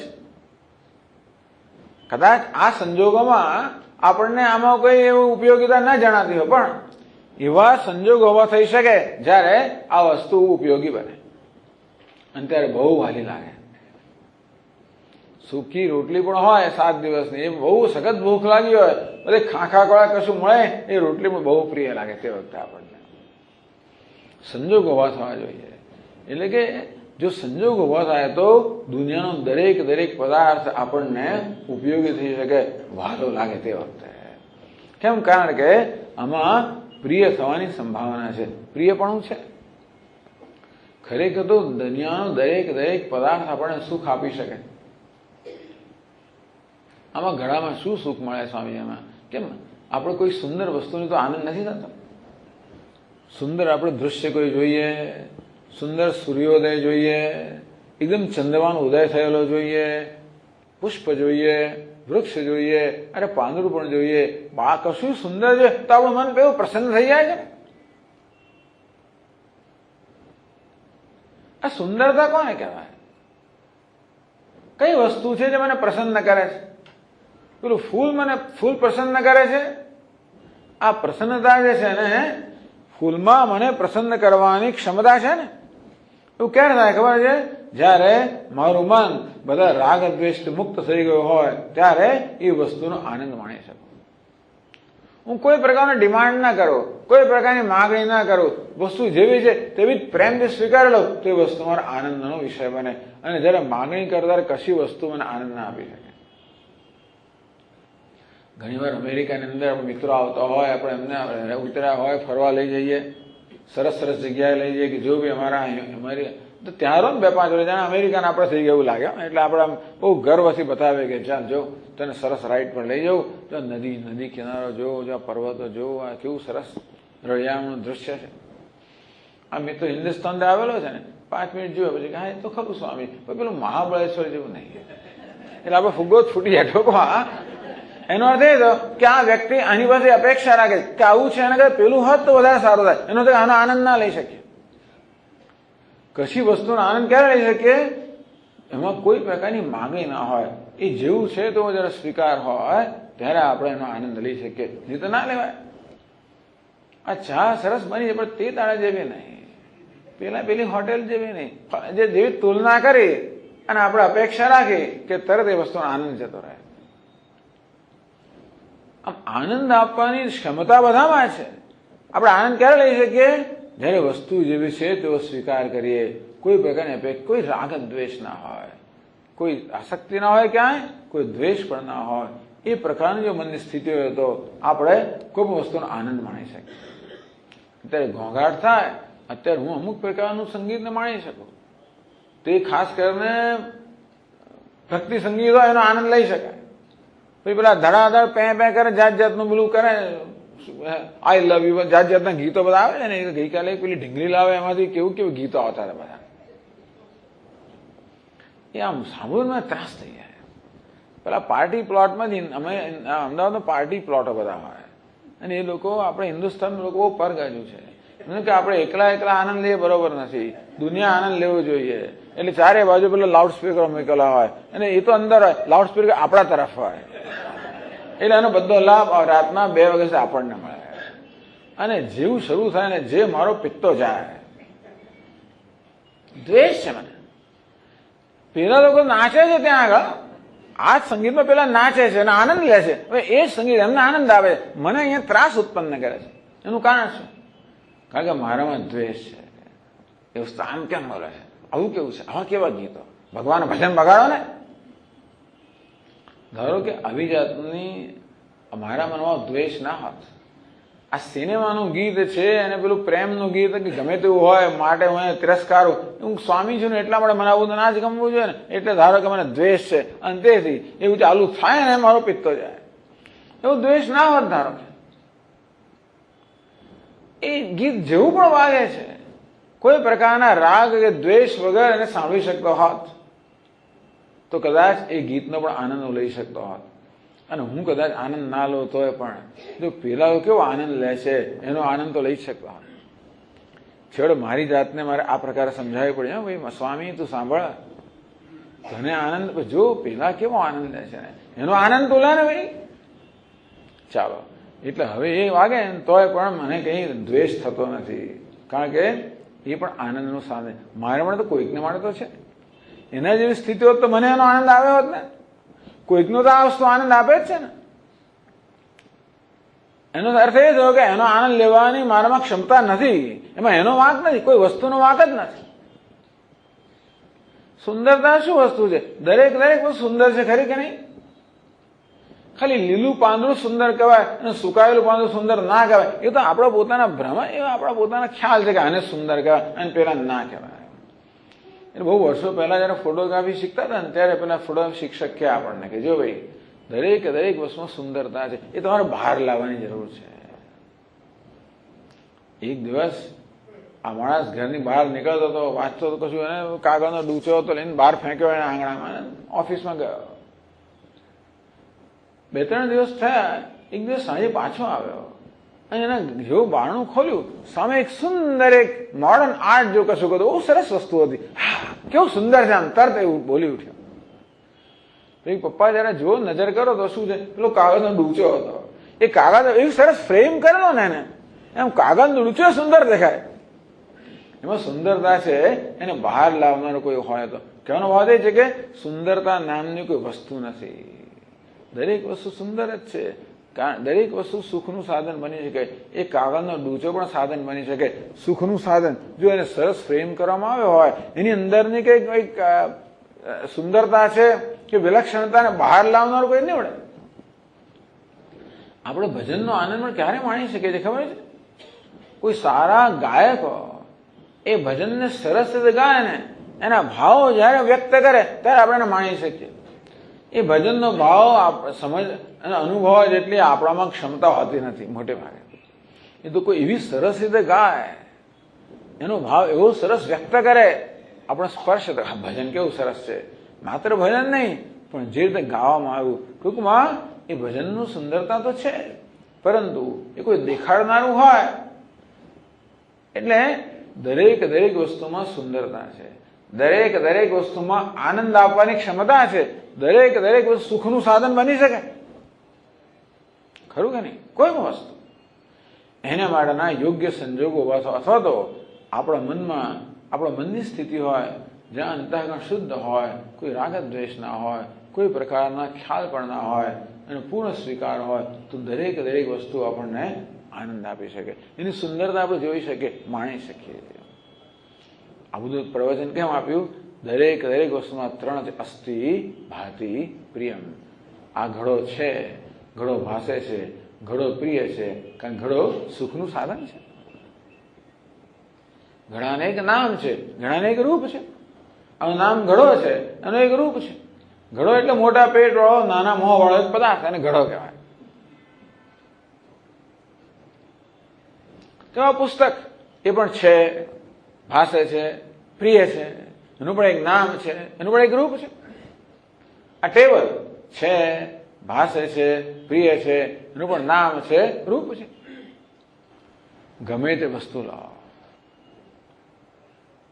સંત લો કે શેતાન, આ પાંચ તો વસ્તુ છે ને, છે, ભાષે છે, પ્રિય છે, નામ છે, રૂપ છે. સમય દુષ્ટ મને પ્રિય, પણ એની જાતનો પ્રિય છે, કોઈકનો પ્રિય છે, એ તને પ્રિય થાય જો તારા મનની સ્થિતિ એ પ્રકારની હોય તો. ધારો કે હમણાં તું ભગવાનને જોઈ શકતો હો ને તો તને અત્યંત પ્રિય બની જાય. એ જોવાની અત્યારે તારા મગજમાં ક્ષમતા નથી, કારણ કે તારા મગજમાં રાગ દ્વેષ માળા દેખાતો નથી. ભગવાન દર્શન કરે તો મને જો ભાઈ ચારે બાજુ, હું બધે સર્વત્ર છું. મત્તઃ પરનામ્નાન્યત કિંચિદ અસ્તિ. હે ધનંજય, મારા સિવાય કઈ છે જ નહીં. હું કોણ છું? અસ્તિ ભાતિ પ્રિયમ નામ. દરેક નામ રૂપમાં. તો બે પદાર્થોને એકબીજા કરતા જુદા પાડનાર તત્વ છે. આ નામ રૂપ જુદા જુદા છે. જેમ બંગડીનું એક નામ છે, રૂપ છે, બુટ્ટીનું બીજું નામ રૂપ છે, છતાં પણ બંનેમાં તત્વ સુવર્ણ એક જ છે. તે રીતે બધા પદાર્થોના નામ રૂપ જુદા જુદા છે. એકને ટેબલ કહો, ખુરશી કહો, ઘડો કહો, વસ્ત્ર કહો, જે કહો તે, પણ દરેકમાં સરસ સામાન્ય તત્વ કયું છે? અસ્તિ ભાતિ પ્રિયમ. છે, ભાષે છે, પ્રિય છે. આ થાંભલો છે, ભાષે છે, પ્રિય છે. દિવાલ છે, બહુ પ્રિય છે. થાંભલો ના હોય તો બધું નીચે જ પડે, એટલે દિવાલ પણ છે, ભાષે છે, પ્રિય છે. આ છત છે, ભાષે છે, પ્રિય છે. નામ અને રૂપ. એટલે દરેક નામરૂપ શું છે કે જેવી રીતે દરેક અલંકાર એ સુવર્ણની અભિવ્યક્તિનું માધ્યમ જ છે. માત્ર આ નામરૂપ છે એ અલંકારનું, એ સોનાના પ્રગટ અભિવ્યક્ત થવાનું માધ્યમ છે. તો દરેક નામરૂપ શું છે? અસ્તિ ભાતિ પ્રિય, એને અભિવ્યક્ત થવાનું એક માત્ર માધ્યમ જ છે. અગત્યની વસ્તુ સોનું અગત્યનું છે, એનો આકાર અગત્યનો નથી, નામ અગત્યનું નથી. નાના બાળકો હોય એ નામ રૂપ માટે લડે. પેલી નાની દીકરીને તમારે લગ્ન લઈ જવાની હોય, તૈયાર કરો તો કે મને આ નહીં જોઈએ, મને આ નહીં પહેરવું, પેલું નહીં પહેરવું છે, બધું સોનું જ, પણ એને આ જ પહેરવું છે, પેલું નથી પહેરવું, કે એને મારે નામ રૂપ મહત્વનું છે. જયારે મોટી થશે પછી જોવે છે કે ભાઈ એ મહત્વ સોનું મહત્વનું છે, જો મોટી થશે તો. એટલે ઉંમર વધીને મોટા થાય એવો નિયમ નથી, પણ છતાંય પણ કદાચ જોઈ શકે કે ભાઈ આ મહત્વનું તો સોનું જ છે. સોની મોટો થયેલો એને નામરૂપ મહત્વનું નથી. એ બેડોળ છે કે સુડોળ છે, એનું ઘડતર સારું છે, એ તો વજન કરે એનું સોનું, બસ, કારણ કે એ તત્વ છે. આ નામરૂપ શું છે? માત્ર સોનાની અભિવ્યક્તિનું માધ્યમ. તેવી રીતે આ દરેક નામરૂપ શું છે? અસ્થિ ભાતિ પ્રિય અને અભિવ્યક્તિનું માધ્યમ. આમાં તત્વ કયું છે? અસ્થિ ભાતિ પ્રિય. જેમ અલંકારનું તત્વ કયું છે? સુવર્ણ, જે સર્વસામાન્ય છે, જે સર્વસામાન્ય તત્વ છે.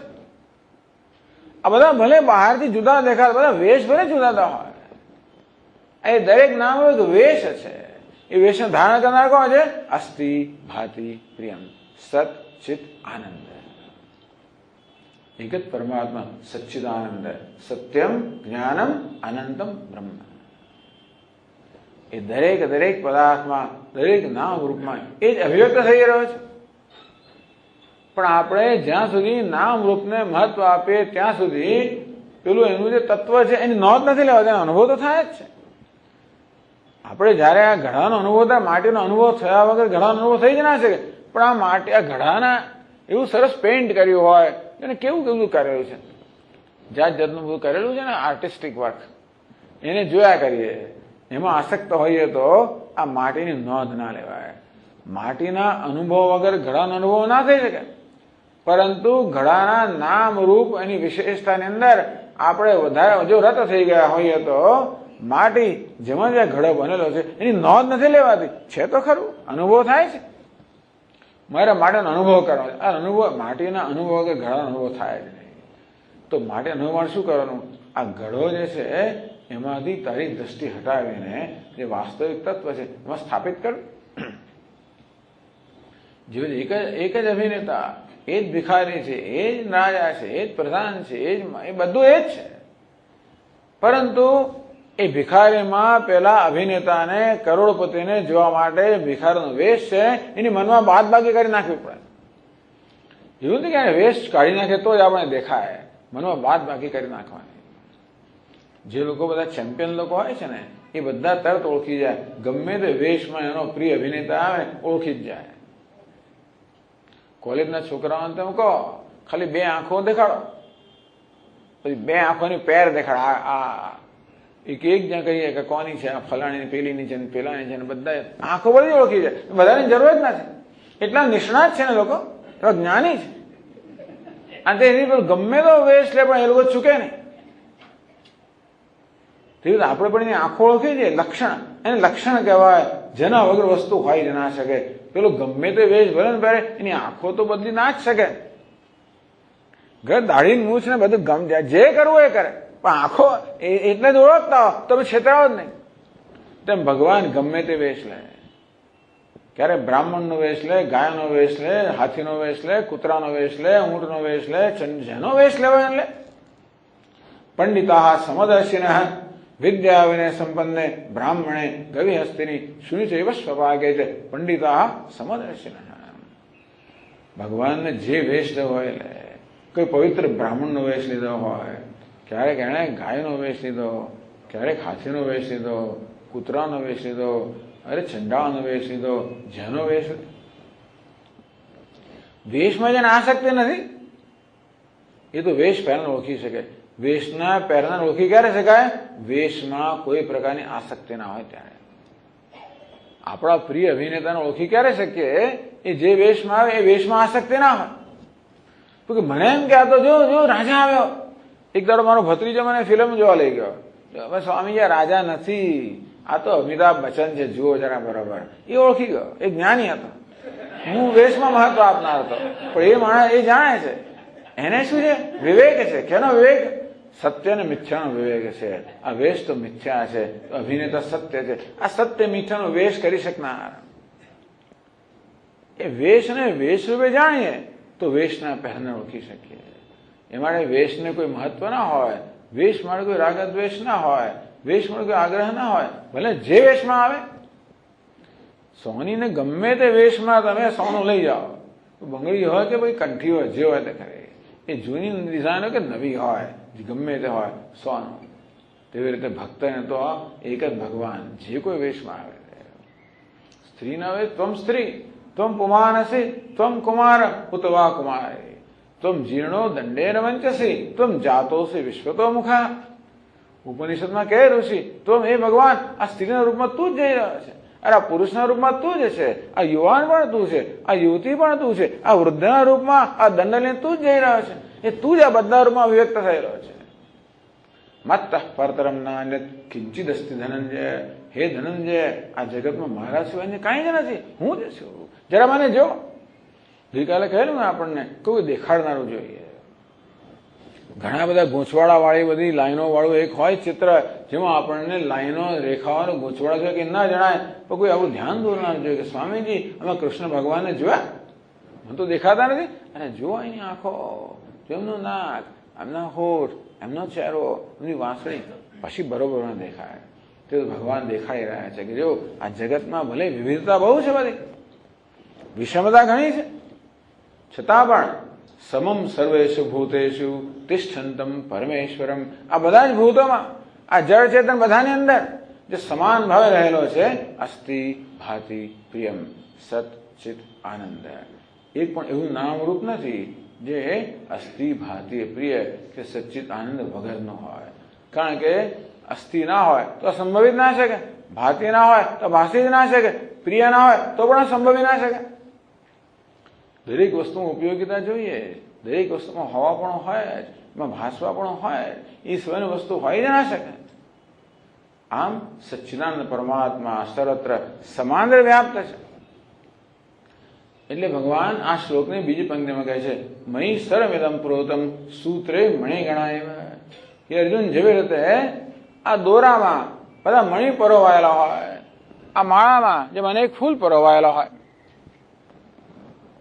ભગવાન વળી એવું દ્રષ્ટાંત આપે છે, સૂત્રે મણિગણાય. જોકે સામાન્ય રીતે એવી પણ વસ્તુ અહીંયા હોય છે, અત્યારે દેખાતી નહીં, બાકી તો આ ટેબલ પર એ પણ હોય, એક માળા પણ હોય મણકામાંથી બનાવેલી. એ બધા મણકા જુદા જુદા હોય, બધા દોરામાં પરોવાયેલા હોય. આ ફૂલ બધા સરખા છે, બાકી એવી માળાની કલ્પના કરો કે બધા ફૂલ જુદા જુદા હોય, દરેક ફૂલ જુદું જુદું હોય. બધાને ધારણ કરનાર એક જ સૂત્ર છે. તો બધા નામરૂપ જુદા જુદા હોય, બધા ધારણ કરનાર એક જ સૂત્ર છે, એક જ પરમાત્મા છે, અસ્થિ ભાતિ પ્રિયમ. આ જો દોરું ના હોય તો ફૂલ બધા વિખરાઈ જાય. માળા નામની વસ્તુ હોય નહીં, તેમ પરમાત્મા બધાને ધારણ કરનાર ન હોય તો કોઈ વસ્તુ સંભવી ના શકે. એટલે ભગવાન કહે છે કે મત્ત પરતરમ, મારા સિવાય દુનિયામાં કાંઈ નથી, હું જ છું. તો જેવી રીતે આપણે આ ઘડા વિશે કહ્યું એમ મારા વિશે પણ એવું જ કહેવાય, મારામાં 5 અંશ જ છે, હું પણ છું, વાસુ છું, પ્રિય છે, મારું એક નામ છે, મારું રૂપ છે. તમે પણ છો, વાસો છો, પ્રિય છો, એક નામ છે, રૂપ છે. જેને જળ કહો, ચેતન કહો, સારું કહો, ખરાબ કહો, પાપી પુણ્ય, જે કહેવું હોય તે કહો, પરંતુ છે, ભાષે છે, પ્રિય છે, નામ અને રૂપ આમાં બધા સમાન છે. ખાલી નામ રૂપ એકબીજા કરતા જુદા જુદા હોય, પણ બધામાં સર્વ સામાન્ય તત્વ છે, અસ્થિ ભાતિ પ્રિયમ. ભગવાન કે એ જ હું છું, અને તેથી મારા સિવાય અન્ય કાંઈ નથી. બધા ભગવાનનું દર્શન ના આપણે એમ કહે કૃષ્ણ રૂપમાં દેખાય જ ભગવાન કહેવાય, એમાં અસ્થિ ભાતિ પ્રિય નામ રૂપ છે. અને તેથી એ અસ્થિ ભાતિ પ્રિય પરમાત્મા છે ને નામ રૂપ છે ને બનેલું હોય, આ પરા પ્રકૃતિ અપરા પ્રકૃતિ બે મળીને નામ રૂપ બન્યું. એ બધામાં વ્યક્ત થનારા કોણ છે? અસ્થિ ભાતિ પ્રિય. આ નામ રૂપ તો માધ્યમ છે. આ ચોકલેટ પેલું રેપર હોય ને, રેપર શું છે? ચોકલેટ લાવવાનું માધ્યમ જ છે, વ્હીકલ છે, વાહન છે. નાના બાળકોને રેપર માટે બહુ પ્રેમ હોય, મળે મને કે મને આપણે પ્રસાદ વહેંચે ને તો પેલું મને પેલી લાલ આપો, મને તો પેલી લીલી જોઈએ, મને ફલાણો જોઈએ, એની જાત જ લઈએ ને હાથના બાળકો. જૂના જમાનામાં તો એ સ્વામીજી પાસે પ્રસાદ લેવાનો હોય, પણ આ તો મને પેલું જોઈએ, આમ પેલા લાલ જોઈએ ને બીજાને લીલું જોઈએ. ચોકલેટ એક જ છે, પણ એનું ધ્યાન ક્યાં છે? રેપરમાં. આપણું ધ્યાન બગાય છે રેપરમાં છે. આ સ્ત્રી છે, આ પુરુષ છે, આ ફલાણું છે, આ મારું છે, તારું છે, સારું છે, ખરાબ છે. એને કારણે ચોકલેટની નોંધ લેવાતી જ નથી. આપણે રેપરની અંદર જ અટવાઈ ગયેલા છે. રેપરમાં જે રહેલું છે એની નોંધ નથી લેવાતી, છે તો ખરું જ. એટલે ભગવાન કે રેપર બધા છે, નામરૂપ છે. એ દરેકમાં ચોકલેટ કઈ છે? અસ્થિ ભાતિ પ્રિયમ. એ જ પરમાત્મા છે, એ જ આત્મા છે, એ જ એક છે, અદ્વિતીય છે. એની ચર્ચા આપણે આવતીકાલે આવ્યા કરશું. ઓમ પૂર્ણમદ પૂર્ણમિદમ પૂર્ણાત પૂર્ણમુદચ્યતે પૂર્ણસ્ય પૂર્ણમાદાય પૂર્ણમેવાવશિષ્યતે. ઓમ શાંતિ શાંતિ શાંતિ. શંકરં શંકરાચાર્યં કેશવં બાદરાયણં સૂત્રભાષ્યકૃતૌ વંદે ભગવन्तૌ પુનઃ પુનઃ. ઈશ્વરો ગુરુરાત્મેતિ મૂર્તિભેદવિભાગિને व्योमवद्व्याप्तदेहाय दक्षिणामूर्तये नमः। ॐ शान्ति शान्ति शान्तिः। हरि ओम। श्री गुरुभ्यो नमः। हरि ओम। हरि ओम। परम पूज्य स्वामीना चरणों में वंदन।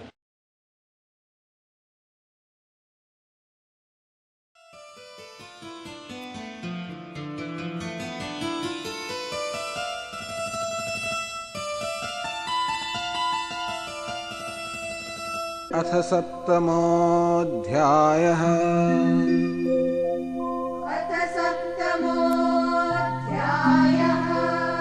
श्रीभगवानुवाच।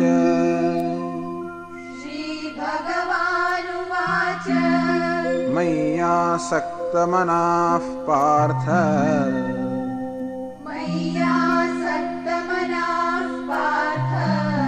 योगं युञ्जन्मदाश्रयः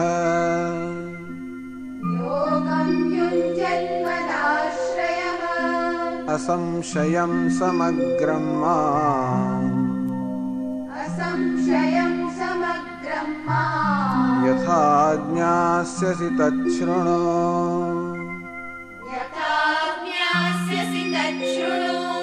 ज्ञानं तेऽहं सविज्ञानम्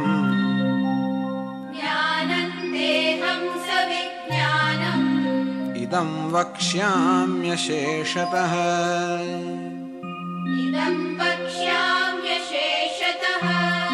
यज्ञात्वा नेह भूयोऽन्यत्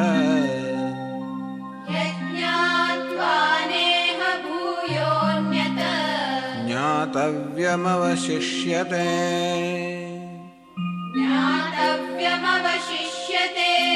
मनुष्याणां सहस्रेषु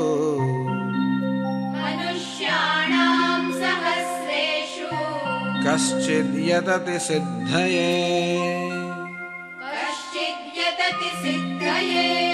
यततामपि सिद्धानां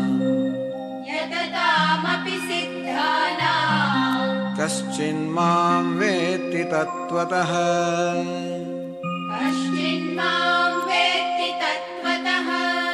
भूमिरापो नलो वायुः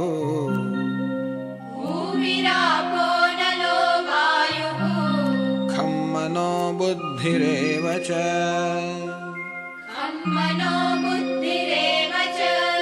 अहंकार इतीयं मे भिन्ना प्रकृतिरष्टधा।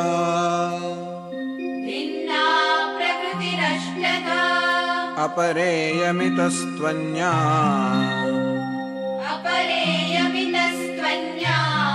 प्रकृतिं विद्धि मे पराम्। जीवभूतां महाबाहो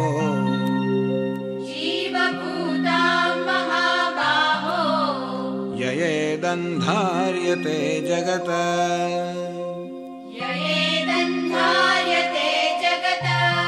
एतद्योनीनि भूतानि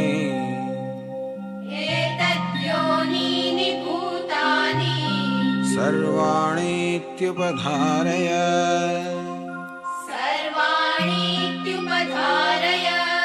अहं कृत्स्नस्य जगतः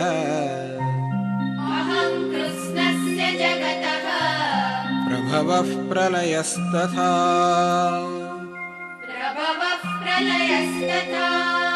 मत्तः परतरं नान्यत्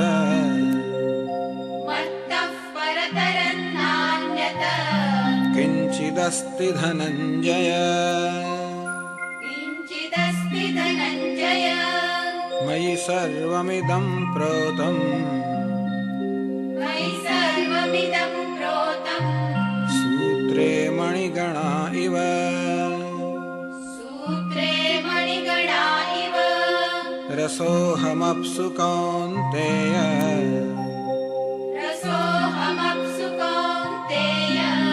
प्रभास्मि शशिसूर्ययोः।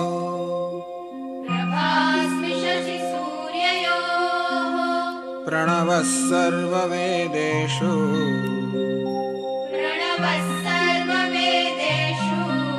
शब्दः खे पौरुषन्दृषु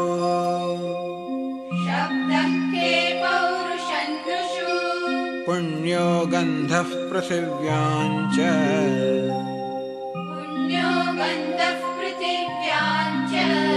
तेजश्चास्मि विभावसौ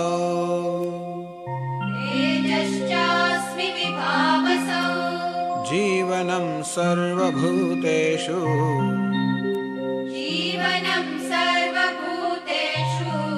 तपश्चास्मि तपस्विषु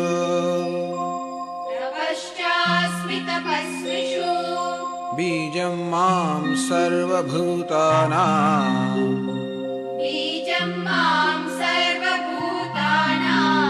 विद्धि पार्थ सनातनम्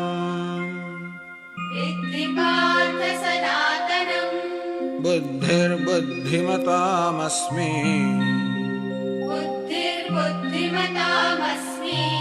तेजस्तेजस्विनामहम्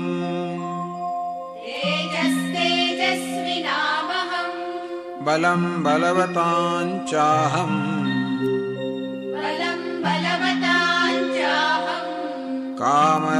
कामरागविवर्जितम्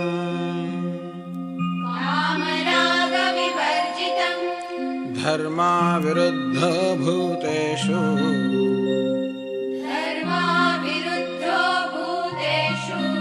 कामोऽस्मि भरतर्षभ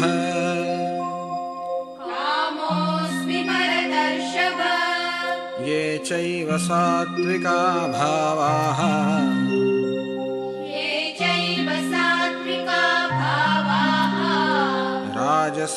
राजसास्तामसाश्च ये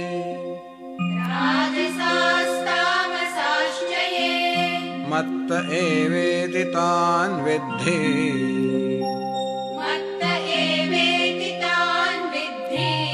न त्वहन्तेषु ते मयि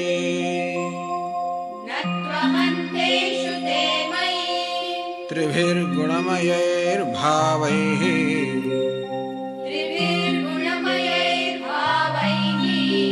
एभिः सर्वमिदं जगत्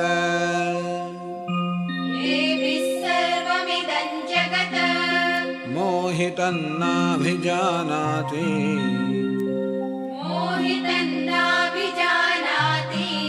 मामेभ्यः परमव्ययम्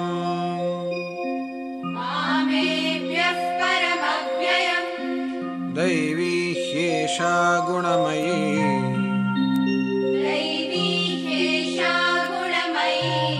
मम माया दुरत्यया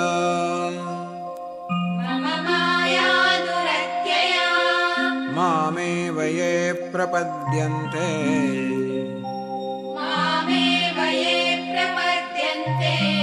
मायामेतां तरन्ति ते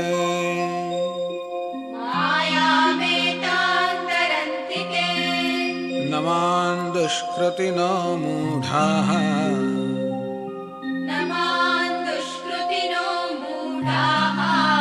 प्रपद्यन्ते नराधमाः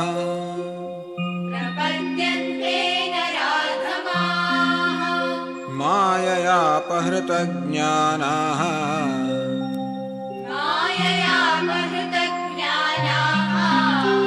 आसुरं भावमाश्रिताः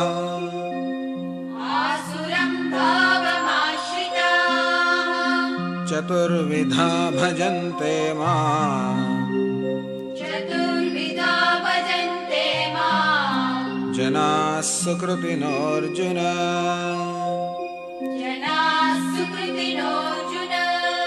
आर्तो जिज्ञासुरर्थार्थी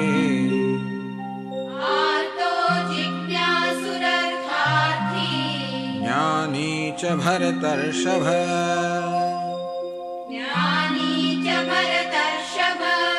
तेषां ज्ञाने नित्ययुक्तः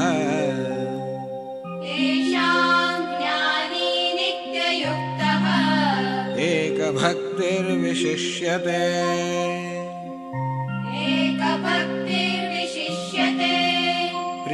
हि ज्ञानिनोत्यर्थम्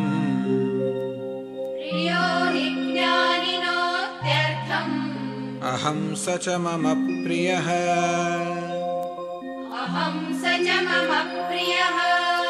उदाराः सर्व एवैते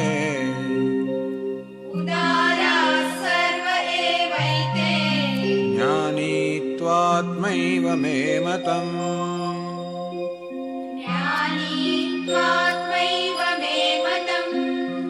आस्थितः स हि युक्तात्मा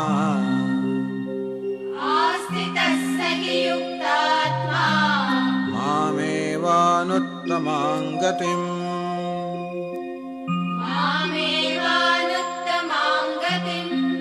बहूनां जन्मनामन्ते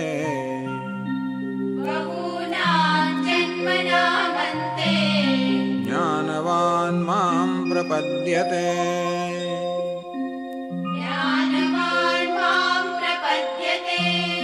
वासुदेवः सर्वमिति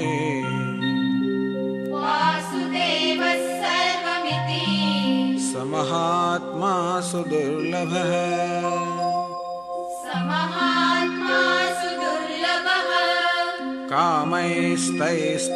कामैस्तैस्तैर्हृतज्ञानाः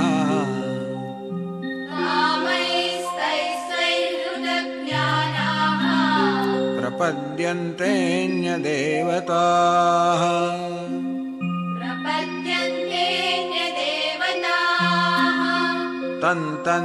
तन्तन्नियममास्थाय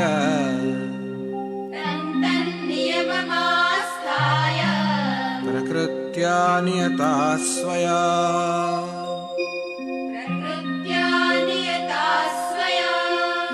यो यो यां यां तनुं भक्तः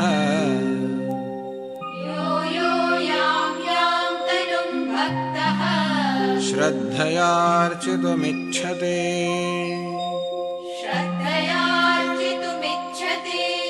तस्य तस्याचलां श्रद्धाम्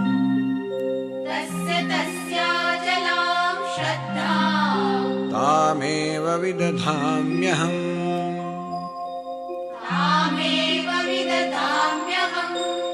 सतया श्रद्धया युक्तः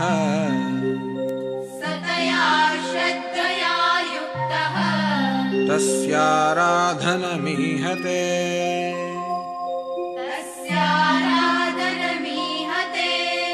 लभते च ततः कामान् मयैव विहितान् हितान् अन्तवत्तु फलं तेषाम् तद्भवत्यल्पमेधसाम्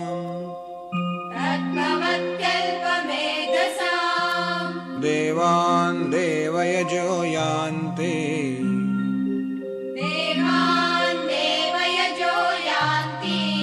मद्भक्ता यान्ति मामपि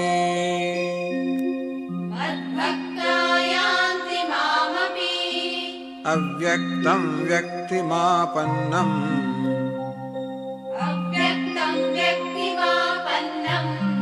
मन्यन्ते मामबुद्धयः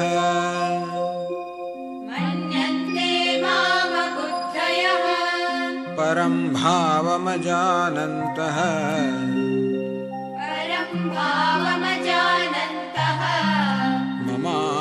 ममाव्ययमनुत्तमम्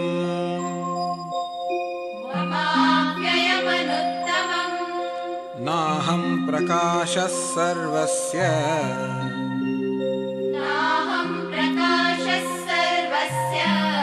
योगमाया समावृतः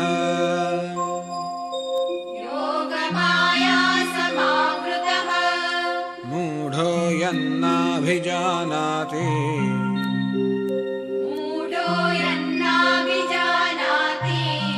लोको मामजमव्ययम्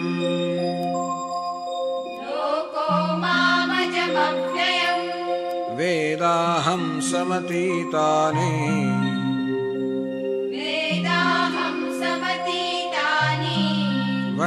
वर्तमानानि चार्जुन वर्तमानानि चार्जुन भविष्याणि च भूतानि भविष्याणि च भूतानि मां तु वेद न कश्चन मां तु वेद न कश्चन इच्छाद्वेषसमुत्थेन इच्छाद्वेषसमुत्थेन द्वन्द्वमोहेन भारत द्वन्द्वमोहेन भारत सर्वभूतानि सम्मोहम् सर्वभूतानि सम्मोहम् सर्गे यान्ति परन्तप सर्गे यान्ति परन्तप येषां त्वन्तगतं पापम् येषां त्वन्तगतं पापम् जनानां पुण्यकर्मणाम् जनानां पुण्यकर्मणां ते द्वन्द्वमोहनिर्मुक्ताः ते द्वन्द्वमोहनिर्मुक्ताः भजन्ते मां दृढव्रताः भजन्ते मां दृढव्रताः जरामरणमोक्षाय जरामरणमोक्षाय मामाश्रित्य यतन्ति ये मामाश्रित्य यतन्ति ये ते ब्रह्म तद्विदुः कृत्स्नम् ते ब्रह्म तद्विदुः कृत्स्नम् अध्यात्मं कर्म चाखिलम् अध्यात्मं कर्म चाखिलम् साधिभूताधिदैवं माम् साधिभूताधिदैवं माम् साधियज्ञं च ये विदुः साधियज्ञं च ये विदुः प्रयाणकालेऽपि च माम् प्रयाणकालेऽपि च माम् ते विदुर्युक्तचेतसः ते विदुर्युक्तचेतसः ॐ तत्सत् ॐ तत्सत् इति श्रीमद्भगवद्गीतासु इति श्रीमद्भगवद्गीतासु उपनिषत्सु उपनिषत्सु ब्रह्मविद्यायां ब्रह्मविद्यायां योगशास्त्रे योगशास्त्रे श्रीकृष्णार्जुनसंवादे श्रीकृष्णार्जुनसंवादे ज्ञानविज्ञानयोगो नाम ज्ञानविज्ञानयोगो नाम सप्तमोऽध्यायः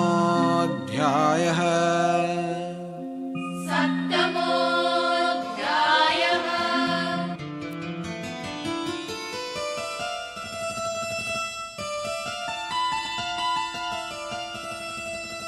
One, two, three, four.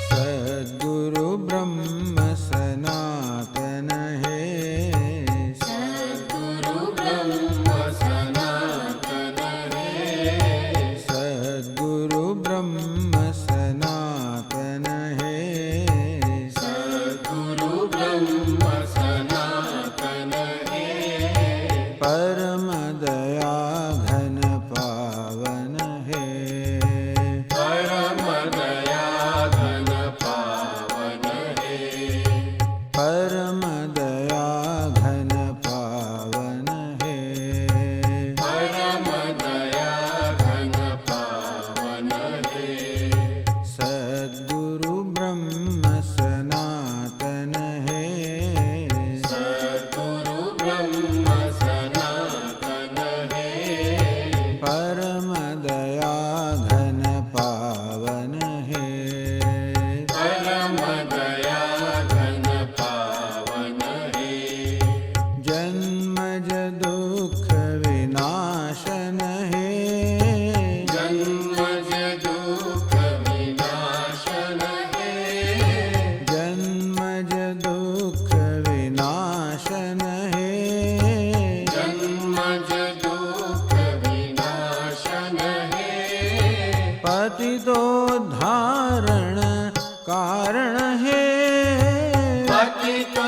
धारण कारण है पतितो धारण कारण है पतितो धारण कारण है राधे कृष्ण जनार्दन है राधे कृष्ण जनार्दन है राधे कृष्ण जनार्दन है राधे कृष्ण जनार्दन है भव भय जलधि कारण है भय जलधि कारण है भव भय जलधि कारण है भय जलधि कारण है सद्गुरु ब्रह्म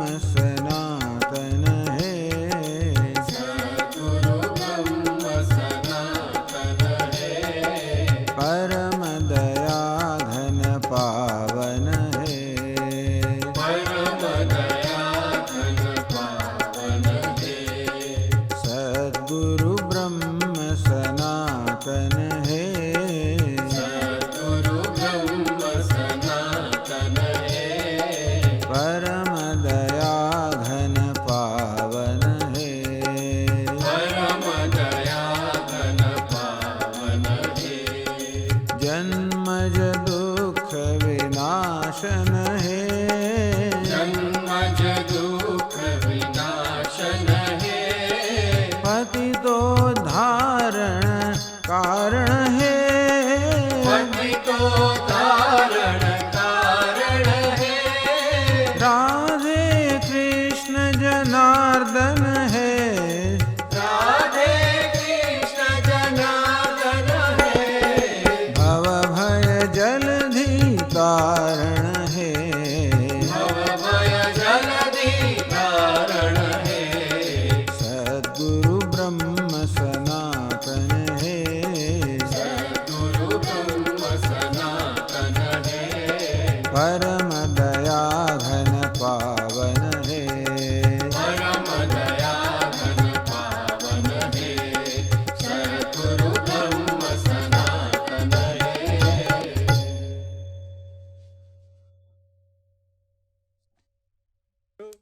1, 2, 3, 4.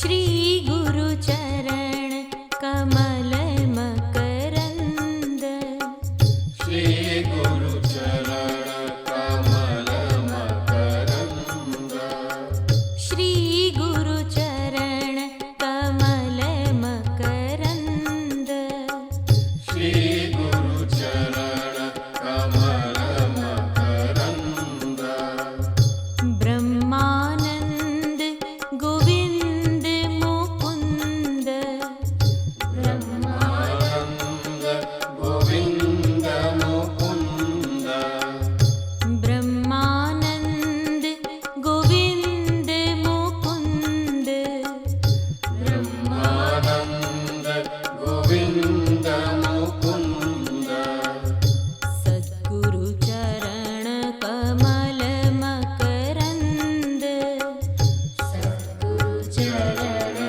कमल मकरंद सद्गुरु चरण कमल मकरंद सद्गुरु चरण कमल मकरंद नित्यानंद गोविंद मुकुंद नित्यानंद गोविंद मुकुंद नित्यानंद गोविंद मुकुंद नित्यानंद गोविंद मुकुंद श्री गुरु चरण कमल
आनंद गुरुनाथ रमणा आनंद गुरुनाथा आनंद गुरुनाथ रमणा आनंद गुरुनाथा आनंद गुरुनाथ रमणा आनंद गुरुनाथा आनंद गुरुनाथ रमणा आनंद गुरुनाथा सच्चिदानंद गुरुनाथ रमणा आनंद गुरुनाथा सच्चिदानंद गुरुनाथ रमणा आनंद गुरुनाथा सच्चिदानंद गुरुनाथ रमणा आनंद गुरुनाथा सच्चिदानंद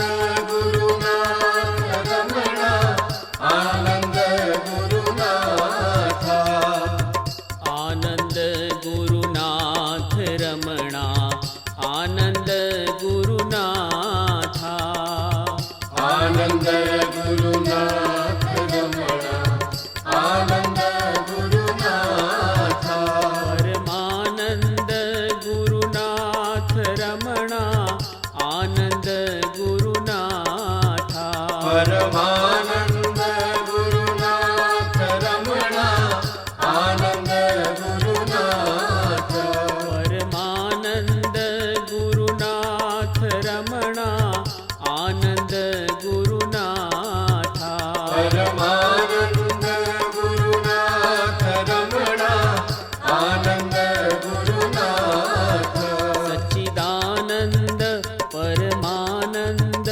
गुरुनाथ रमणा आनंद गुरुनाथा सच्चिदानंद परमानंद गुरुनाथ रमणा आनंद गुरुनाथा सच्चिदानंद परमानंद गुरुनाथ रमणा आनंद गुरुनाथा सच्चिदानंद परमानंद गुरुनाथ रमणा आनंद गुरुनाथा आनंद गुरुनाथ रमणा आनंद गुरुनाथा आनंद गुरुनाथ रमणा आनंद गुरुनाथा हृदयानंद गुरुनाथ रमणा आनंद गुरुनाथा श्रीदयानंद गुरुनाथ रमणा आनंद गुरुनाथा सच्चिदानंद परमानंद श्रीदयानंद गुरुनाथ रमणा आनंद गुरुनाथा सच्चिदानंद परमानंद श्रीदयानंद गुरुनाथ रमणा आनंद गुरुनाथा आनंद गुरुनाथ रमणा आनंद गुरुनाथा आनंद गुरुनाथ रमणा आनंद गुरुनाथा सच्चिदानंद परमानंद श्रीदयानंद गुरुनाथ रमणा आनंद गुरुनाथा सच्चिदानंद परमानंद श्रीदयानंद गुरुनाथ रमणा आनंद गुरुनाथा आनंद गुरुनाथ रमणा आनंद गुरु